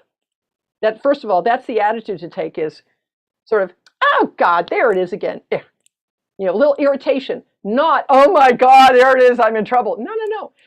The fact that you've identified this is actually putting you in a position of power. You have the concept, and you have the power now of choice. And so what you can say is, oh, this means, this is literally what it means, if you have this, that your automatized reactions are going to be a little distorted by this idea, but that's okay because you can hold the full context. And I haven't completely analyzed inferiority, but I'm sure so I don't know if I can do it on the fly, but like what I said with second-handedness, where I say, well, what's the connection I want? What's the cooperation I want? What's the communication I want? That is how I hold the full context. And boom, the part that's irrational drops away and I can focus on the real values. The same thing with inferiority. Like, for example, let's just try to name a couple of values you might be after if comparison. Why would that come up? Well, let's see. We need an example. It's much easier with an example. Let's see if I can make one up. Or maybe we should go on, whatever you think. Let's go on because there's a lot of questions. Okay. But yeah, I think you answered that. So okay. Let's see. Jean mentioned emotional repression as a barrier to finding purpose. How can someone who is emotionally repressed get in touch with their emotions? I am delighted to tell you that you do this one layer at a time. And it's even if something is repressed. So what do you mean by one layer at a time? Right. You still will have some feelings, right? Even if you're repressed. Even if you're repressed, you're not going to be completely affectless. And so what you do is you start introspecting those. And what happens when you identify, like maybe you'll feel only anger. That's a very typical thing that repressed people feel, only anger. And if you go in there and try to understand the anger and the pieces of it, what's going to happen is you're going to feel some more feelings. Yeah. And that's going to be very uncomfortable. So you take it a little slow and feel those feelings. And that will de-repress that area. When something is repressed, it does not mean there is no connection to it. It means that it doesn't, it stays out of the fringes of awareness. It doesn't mean you can't bring it in. You just have to look a little more directly at it. And you don't know where it is. So you have to look at something adjacent to it. Well, the thing adjacent to it is in awareness. So the way you do this is a little at a time. Again, this comes under the general heading of start from where you are. You are this is kind of my engineering approach. Quality control in like Toyota, the way Toyota was able to make great cars is they looked at the cars, they said, what's the thing causing the most defects? Okay, let's fix that. Okay. Then they looked and said, what's the next thing causing the next most? There's a new top thing after you, and if you keep doing that, you eventually get a very high quality control. The same thing I would say here is, what's the emotion that is an issue right now? Learn how to introspect that. You're going to develop skill on that. You're going to develop knowledge about how to introspect, and then you will be able to be in touch with the next things that come up. So you don't have to figure that out. You don't do that analytically top down. You do that by seeing your reactions and dealing with your reactions now in situations that matter, that you want to be able to deal with. How important is it to figure out why you're repressed? I don't think it's important. I think it's much more important to learn how to get in touch with your emotions. And yeah, and so so a lot of people put a lot of time into trying to understand the causality. The only time to do that is if something from your past is bothering you now. Then it's worth looking at it, because probably something from that past is relevant in the present. And that's when you look at it, and you'll have some leverage for it right now. And you'll actually get really, you'll triangulate on, God, that thing that happened to me at 8, it seems to be relevant now. That's going to be really helpful. That's the only time you do it, is if it's actually bothering you now. You don't go on a search and rescue mission. Don't go on a fishing expedition. The purpose here is happiness. That means achieving goals here in your life now. The goal is to be able to go after things that you think are good and important for you now. And if emotions get in the way, then you introspect them. But don't go, does new thinking wipe out old conclusions? The new conclusions wipe out the old conclusions, and therefore reprogram, in a sense, your emotional state. So there are two kinds of connections. If the conclusion was entirely intellectual, when you see it's false, it gets reprogrammed and it's over.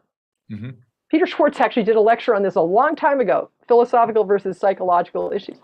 And if it's purely intellectual, it's over. However, usually when it's not over, when there's still like secondhandedness, it still has a pull, it means that there are value issues. And unlike, I believe there's nothing, actually, I'm not going to go out on a limb. I'm just going to explain what I know for sure. Yep. Values can absolutely be formed without self-awareness.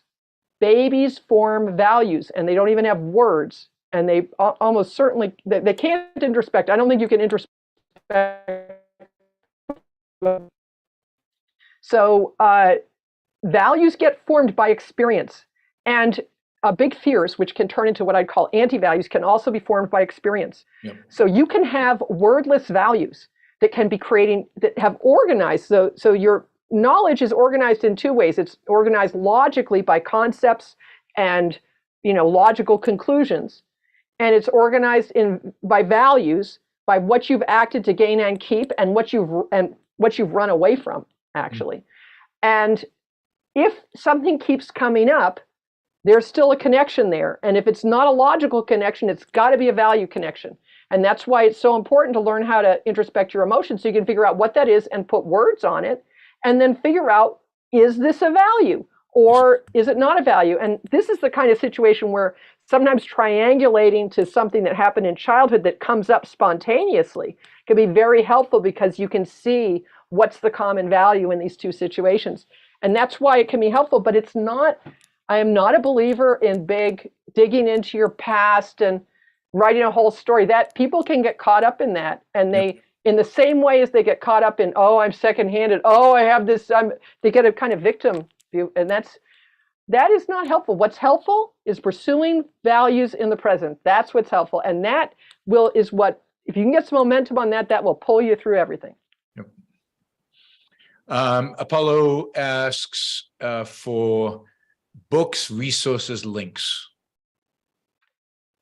to follow up, I guess. Okay, well, on my website, thinkingdirections.com, hit book and product recommendations, and you'll get... What was your website again? You said that really fast. You have to slow down when you say your website. Marketing 101. Thank you, Yaron. My website is thinkingdirections.com. So thinking like using your brain, directions like pointing north with an S, thinkingdirections.com. And if you click over to the blog, there are categories. One of the categories is book and product recommendations. And I've got a number of books. You know, I only recommend books that I give a 5-star review to, meaning I actually think this is philosophically right and very helpful, and I think it's worth rereading. So there aren't a huge number of books there, and there's a pretty big variety. And like Nonviolent Communication, I have not written a book recommendation for because it is not philosophically, it's got enough philosophical problems that you need to do philosophical detection if you read it. Now, can you learn a lot from it? Yes, but it's not on my list of recommendations. Okay, so let's see. Roosevelt asks, some companies promote the idea that people should have emotional intelligence. What are your thoughts on the term emotional intelligence? So that's a term that was, I think, popularized by Daniel Goleman in 20 years ago, something like that. Mm-hmm. And there's a book by that name by Daniel Goleman, which is not on my list of book recommendations, but it has some virtues. A lot of books have virtues.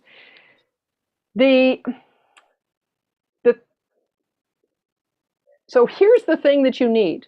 You need to be able to manage your emotions, and you need to be objective about other people's emotions. So if someone else gets upset, it's really good if you can recognize that you shouldn't say things, if you can know how to not push their buttons. Mm-hmm. That's actually super helpful, particularly if you'd like to have a conversation with them. Because if you say things that make them more defensive, you're not going to be able to get what you want, which is to actually communicate with them. So I think there is a real skill here, but I think it's a communication skill. Well, there are two separate skills. One is you need to be able to calm yourself down. That is an introspective and knowing your own value skill. Once you identify the value that matters to you, you get calm, you get grounded, you can go after your value, you can be selfish. Yep. That's an introspective skill. And then in conversation, to be able to help the conversation by being able to do that with another person, that's the rationally connected conversation skill. So I think there are real skills here. I think we don't need people have like 10 different intelligences. That's to try to throw out the concept intelligence. Yes. Intelligence is your ability to deal with abstractions. And that we don't need these other things or ways to get rid of that. Yeah, Catherine, this is one of two. What is she? I'm not sure.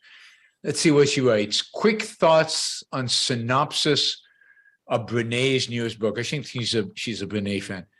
Atlas of the Heart, 2021, is a guide to understanding your emotions and learning how to regulate them. Everyone experiences strong emotions, but most people can't identify what it is they're feeling or work out where the feeling comes from.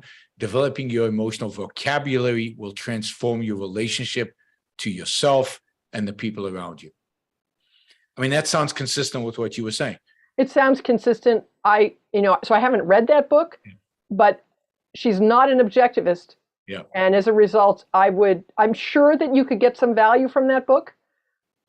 And you need to do philosophic detection and don't take it without really careful evaluation. That makes sense. All right, Boaz asks, parent of newborn, how to balance work-family happiness? Yeah. Okay. Forget happiness. I mean, it's for a couple of years. You have to put pause. No, I'm kidding. Good. Well, so let me actually take what you just said seriously, and you can be in a difficult. So this is like sleep deprivation. So I don't have kids. You have kids, but I don't have kids. Yep. So I haven't been through this. I've seen people go through this, but let's just take like sleep deprivation in the first 2 years, or first year, whatever it is. Mine was first 2 years. Yeah. Was it? Okay. For two kids. For two kids. The first one was harder than the second one. Okay. Second was maybe 18 months, but it was 2 Okay. years. Right.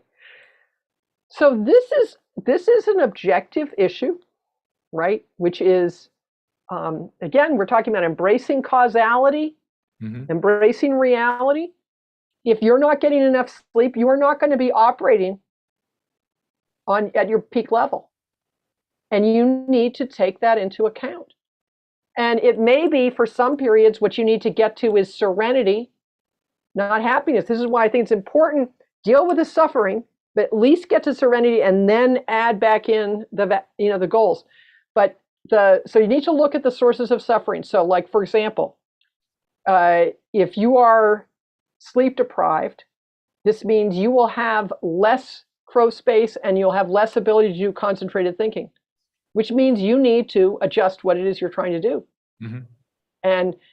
And if you are trying to fight that, you will be miserable, right?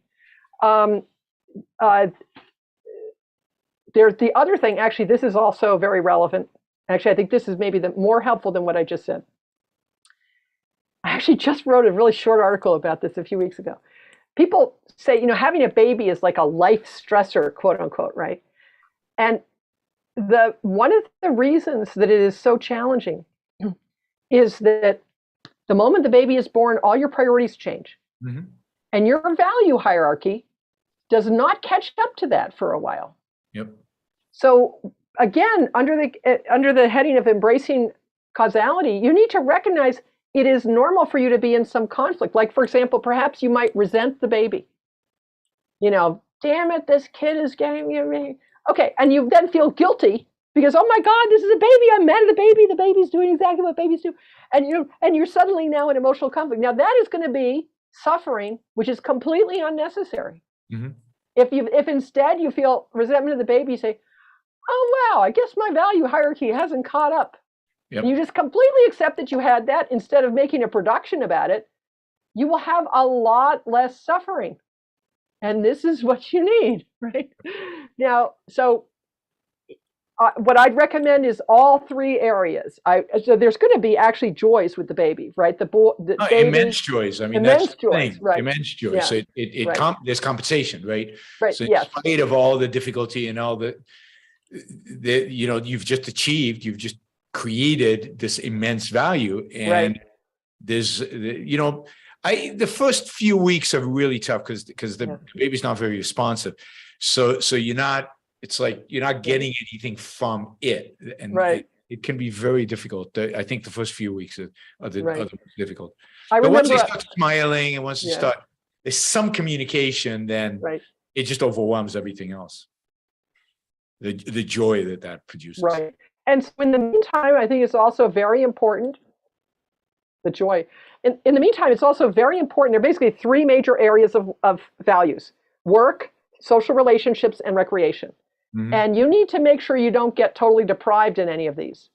So like in work, you need to make sure you spend at least some time. You may be able to spend less time, but you need to spend some time on your most meaningful, most creative work. And don't just put that aside because you're too busy.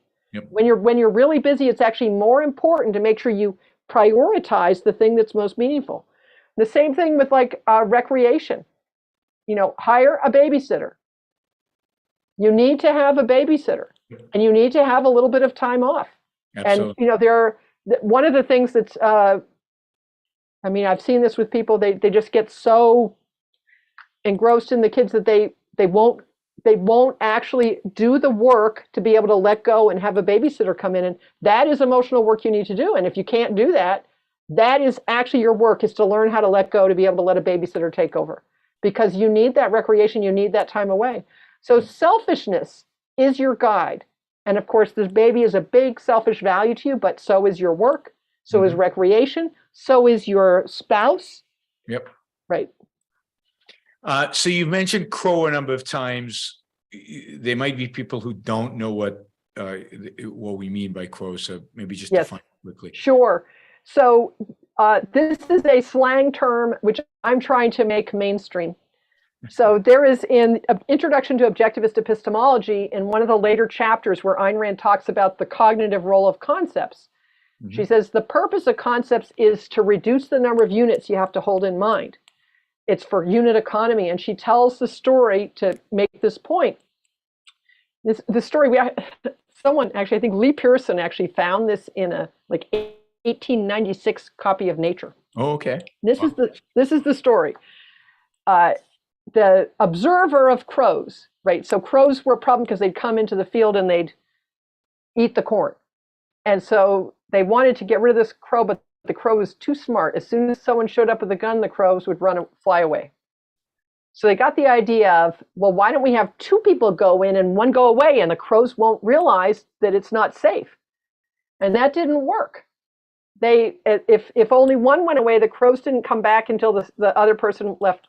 And they tried it. Okay, so we'll send 3 people and have 2 come back. Still didn't work. They had to send in 4 hunters and have 3 come back, and then the crows couldn't tell. They couldn't distinguish 3 versus 4. So there was like a hard limit to how many things that they could distinguish at one time. And this is true for us too, in that you can only have a few units in mind at one time. This is one of the most famous articles, research papers in psychology, is the magical number plus or minus 2, the magical number 7 plus or minus 2 by George Miller from 57 or 59. It's basically saying the exact same thing about people, but saying the number is 7. And the point here is there is an actual limit to how many things you can differentiate in mind at once.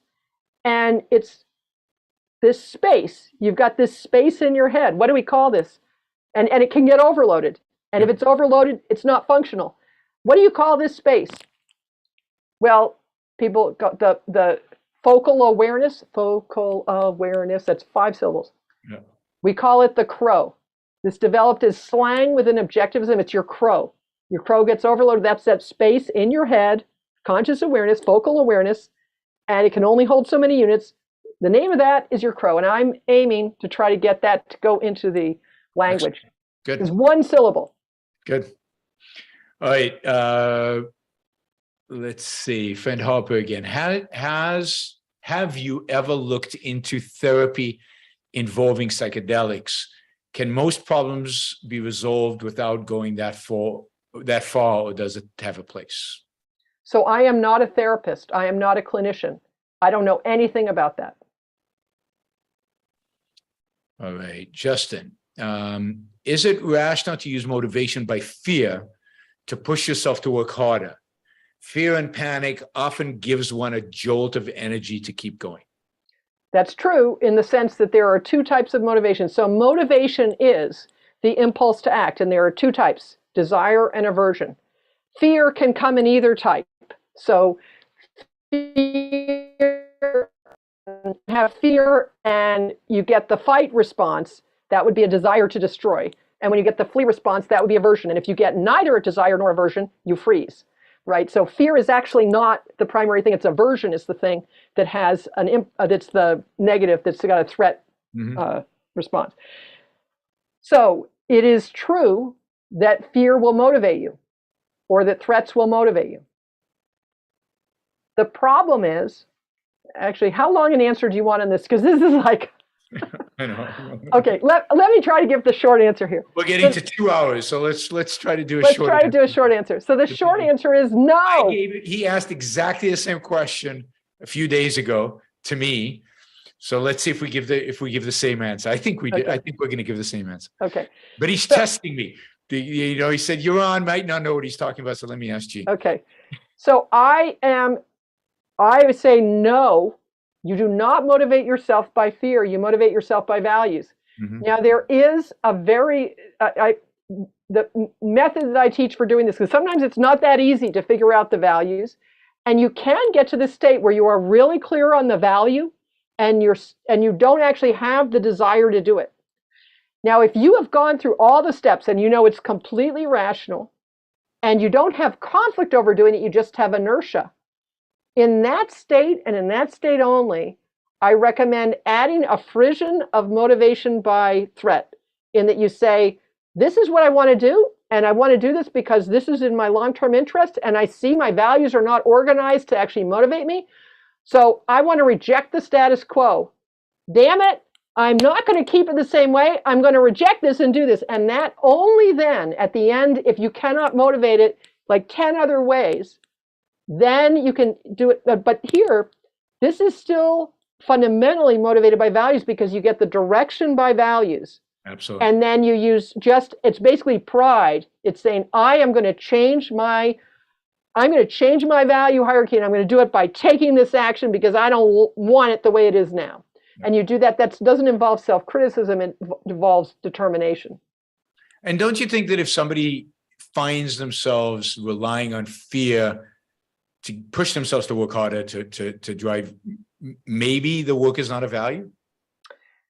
Well, I would always look for what is the value. So what is the thing threatened? And I would be more concerned that the problem is that the threat-based emotions are apparently biologically designed to be louder and stronger than the value-based emotions. And so the problem is if you get in the mode where you're just focusing on threats and using that to motivate you, it's all threats all the time. And you get people who are very, very fear-based and they're miserable, utterly miserable. So the main argument against doing this is, don't you want to be happy? You cannot be happy if you are motivated by threats. And I think it's a principle. I think it's actually a principle under integrity that you should motivate every action by appeal to gaining a value, not avoiding a threat. Agree. All right, Justin, also, what should one do with evil emotions and thoughts? Should they be suppressed? There are no evil thoughts. That's a quote from Ayn Rand. There are no evil emotions. Every emotion is alert to one of your values that is at stake now, that you need to know so that you can act in your selfish interest.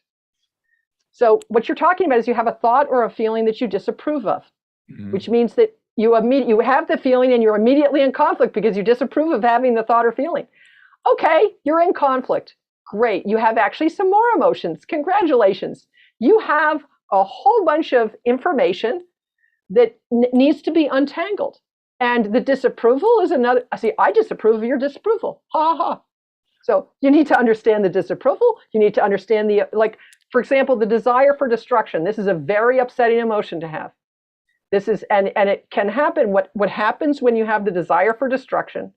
Basically, it's fear that is metastasized, and you think there's no way to get around this thing, and you can't survive with this thing, and so you want to destroy it. That's what the desire for destruction is. And it's very upsetting if you notice a tinge of this when you're talking to your spouse. It's like, wait a minute, I love this person. Blah, what happened to me? Something's done wrong. No, okay, good. You have now brought to awareness something that's got, if it's desire for destruction, you know it's based on a mistake. You know it's based on a mistake. And great, congratulations. You now have a lead in to untangle something that is actually misprogrammed or distorted in your subconscious. And you can only do this with concretes. It's one of the reasons some of this conversation has been a little floaty. It's really with a concrete that you can figure out, well, what is actually going on here? And you can untangle this. So there are no evil thoughts. There are no evil emotions. Thoughts and feelings come from the same database. Give contrary motivation a fair hearing. And this is part of actually building self-esteem, is that you're willing to trust yourself to go see, okay, I'm going to sort this out. I'm going to figure out what is actually in my rational self-interest by listening to it all and sorting it all out. I can do that.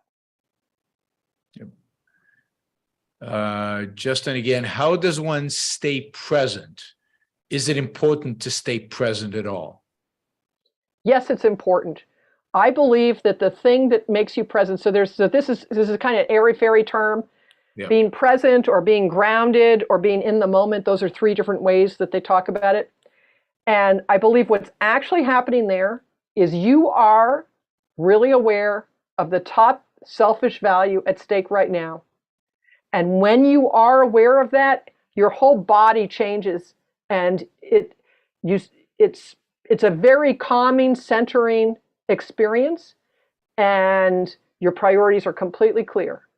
And so, yes, I think you actually want to be present all the time. That is a tall order, but this is a learnable skill. And the role of focus in that? Yes. So, so Leonard Peikoff's definition of focus. Focus is the state of a goal-directed mind committed to achieving full awareness of reality. So the being present concerns your looking at the world and seeing basically control of action. So it basically has to do more with motivation. Now, how do you do that? You have to have your mind in gear. Mm-hmm. So when you say focus is the state of a goal-directed mind, you have a goal. That goal needs to be your top selfish goal right now. It has to be the top. It's not actually, goal is not quite right. You need to know the top value at stake, and then your goal is some step that's going to help you get that. Yep. And that with your eyes completely wide open. So I would say the focus is what you have the direct control over. If you use your focus to identify your values, then you will become present. That will be an effect. But yes. Focus is the cause. Yeah. Okay. Should one dwell on regrets at all? This is, I think, an important part of happiness is satisfaction with your past. So if something from your past is still bothering you, it means that there's some unfinished business there that you shouldn't dwell on it.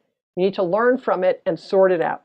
And the way I think it's helpful to think about this is the emotional reaction you have to that past incident is because of what you think happened from it. But you can still take action. It can, instead of it being, oh, that was a terrible thing, it can be actually the start of a story that ends with a happy ending because of action you take now from having learned from it. Mm-hmm. And when you do this, the emotional experience you have when you remember that past incident changes. Instead of feeling guilt for having done the wrong thing, you have pride for having learned from it and actually changed and taken ownership. And there really is, I have this in my own life. I think back to things where, oh my God, I really screwed up. And look at who I am as a result of this. I have created me, and the mistakes, I'll tell you, as an adult, the mistakes you made and, the wrong turns. I went into engineering for no good reason, totally secondhanded. And yet, everything I learned as an engineer has helped me in my current profession. And I have no regrets about that anymore. Yep. And that is the state you want to get to, because that's part of embracing your whole self. And really, it comes under the virtue of pride. It's a self-made soul. And if there's a part of your soul that you don't like, well, then there's a little more work to do to shape that part of it into who you are now, that embraces your entire history. I went into engineering for exactly the same reason. Okay. It's completely second-handed. Uh-huh. How to be more first-handed? All right, here's the question. Thank goodness for Ayn Rand. Yeah. How to be more first-handed? What should one do with fear of judgments from others? Same thing you do with all other fears. You go and think, well, what is it I'm really afraid of? And look, and what is the value I really want? So, like, for example, a number of things. So these need to be evaluated concretely, right? It's not, you don't have generic fear of others. You have a particular thing. You're supposed to give a talk and you're afraid you're going to make a fool of yourself. Or you said something and you're not sure if they overheard and you're afraid that you've hurt their feelings or whatever. I'm just trying to make up some things. Yeah. Every emotion is very concrete. It involves concrete circumstances. And that is what you need to look at to understand what this means. And then you use the virtue of independence to help you say, oh, well, it doesn't really matter. Like, suppose so two possibilities. He thinks something about you that's not true. Well, independence helps you say, well, it's his loss. Yeah. Or he thinks something bad about you that is true. You say, oh, maybe I need to do something about that. Yeah. But look and see what it is and what's the truth, right? Independence helps you focus on the truth. And the big thing that you need to do here is not be afraid to feel the feeling, and not be afraid that, okay, so you've got an old premise. You have the ability to focus in the present. If you've identified as a premise, you are one up because you can use that knowledge, that intellectual knowledge, to help you hold the context. You are not a slave of your past choices. Mm-hmm. You have the choice to focus. Yep. Whoops. Let's see, Justin, what is the proper time frame for a goal? Well, first of all, their goals come in all varieties, Yeah. right? I mean, you have the list of to-dos you want to do today, and one of them is reply to Yaron's email, and it's 15 minutes. And one of them is work on the book, which is a multi-year project, Yep. right? So, I mean, actually, what the real truth is that however long range your goal is, you need to be able to take it in to figure out what the shorter term objectives are. Mm-hmm. Actually, however long your objective is, I'm going to try to use the OKR language. However long term your objective is, like a year, you need to bring it down into key results that you can focus on that will take less than 2 weeks of work. This is my 2-week rule I got from Bob Fugate when I worked the Starfire Optical Range in Albuquerque, New Mexico. And it has to be that small, otherwise you can't get your mind around it. Now, there's an art to being able to do this, to be able to figure out what is a meaningful thing you can do in 2 weeks, even if you have a 5-year goal. It can be done, but it is a skill, it's a learnable skill. That is the key thing for key results, because if you get something that can be done in less than 2 weeks, then you can really track it and get it done, and you can break it down to tasks. I'd say a task needs to be something less than 2 hours, because you can't really concentrate for more than 2 hours. You need a bathroom break. And so you need to understand the different requirements on goals for different things. Actually, can I make a slight other plug? Sure. On, I believe it's September 1st, I'm giving a freebie class called Set Goals That Motivate. I'm going to be explaining this exact point. Okay. So that's on my website. It's on the front page. There's you can sign up to attend that for free. Good. Apollo asks, advice for anxiety and depression. Okay. So anxiety is kind of free floating fear. Depression is basically you're so sad it's hard to actually take action. And one thing I'd say is I would definitely recommend David Byrne's book When Panic Attacks, which is it's very readable book specifically for anxiety and depression. It's cognitive behavioral therapy, and he's very good. It's one of the books I recommend on my site. I definitely recommend that. And I would recommend if you're depressed, you should certainly consider getting a therapist. You do not have to have an objectivist therapist. Yeah. You need someone who seems reasonable. You need to judge what they say. You need to believe that they have your back. I think the other thing I would say with a therapist is you want to make sure they aren't trying to control you. You want someone who is trying to get you to form independent judgments and to learn for yourself. Some therapists are really, actually, that's a terrible thing. It's like every profession, it can attract people that are not good, that are attracted for the wrong reason. And that's the big thing you need to watch out for, is you don't want someone who's going to try to control you or manipulate you or make you dependent on them. And that's something you can judge. So that's the main thing I would say. Other than that, my advice is, if you're depressed, I would say this thing I mentioned earlier that Matt Bateman and Rebecca Gurn were talking about, the practical life exercise is the best thing you can do to start a virtuous cycle is start getting up regularly, showering regularly, put yourself on a little schedule. You would be amazed. You do not have to solve all the problems in the world. You start where you are. Mm-hmm. You do something little where you start, like just taking care of yourself or cleaning the dishes every day, something really small. And you do that, and it will take a little bit of effort, but it will, once you get that virtuous cycle going, you will have more energy and you will be able to do something bigger, and just take care of yourself and do it a little at a time. You can do it. You can absolutely do it. These are solvable problems.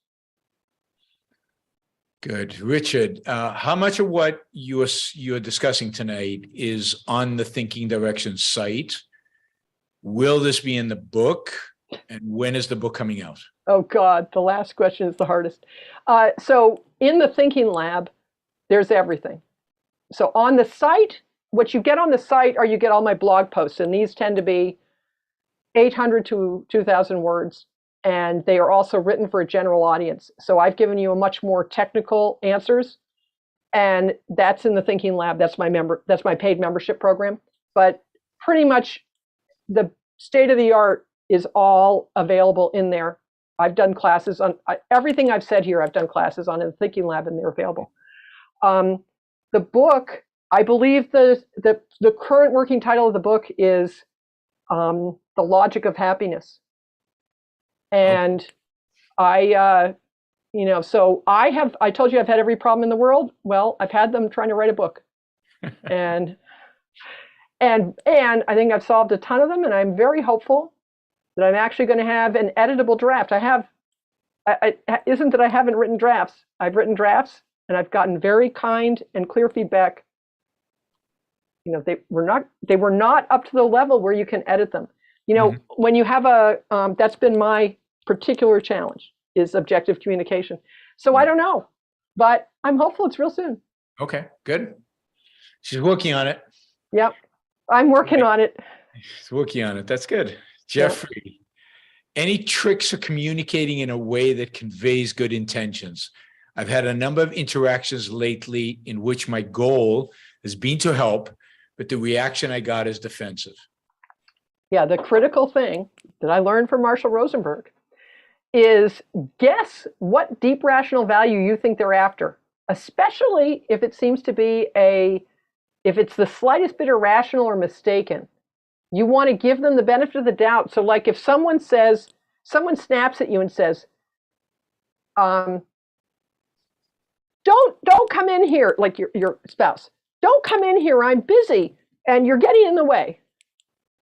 And so you want to try to say, and you want to try to turn that into, what do you think is the rational thing they're after? They're lashing out at you.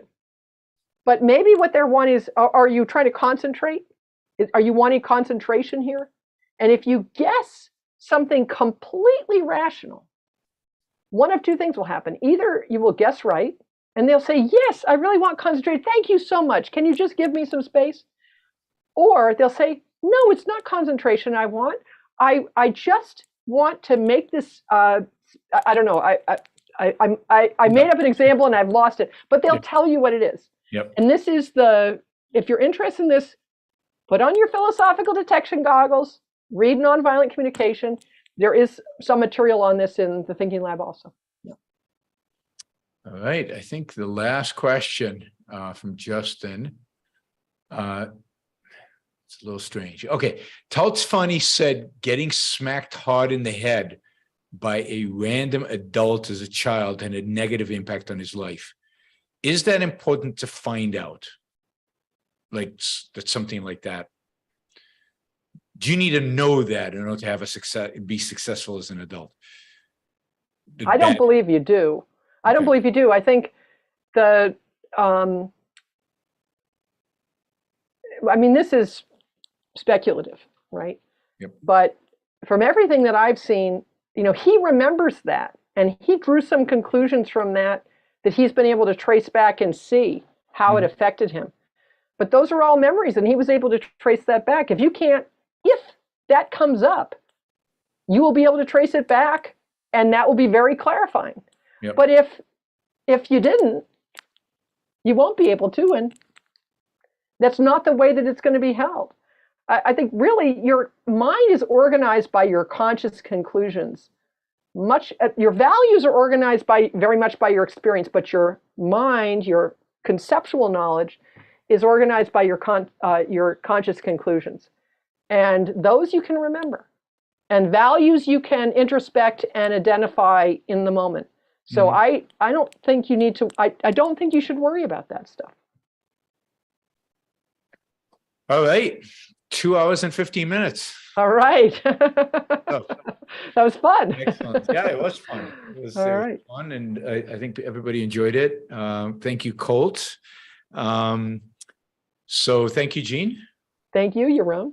This was great. And you guys, I'll see you all. When will I see you? On Saturday and Sunday. I think I'm going to do the shows on Saturday and Sunday at 3 p.m. So, and I think I've got the topics for both of them. So stay tuned. I think Saturday we're doing something about Dugin, Alexander Dugin, Putin's right-hand man, his philosopher. So we'll do something on him. And then I think on Sunday, we're talking about beauty and art. So the ugly on Saturday and the beautiful on Sunday. And that'll make your weekend. I'll be curious which one of those shows is more watched. And I know exactly which one will be more watched. That is the negative shows always get more attention than the positive ones. That's the world we live in. All right. Thanks, Gene. Have a great night, everybody. Thanks to all the super chatters. Thank you for a bunch of questions. They were great questions. Really appreciate it. And good luck with the book. Good luck with the book. Thank you so much. Thanks, Yaron. Great talking with you.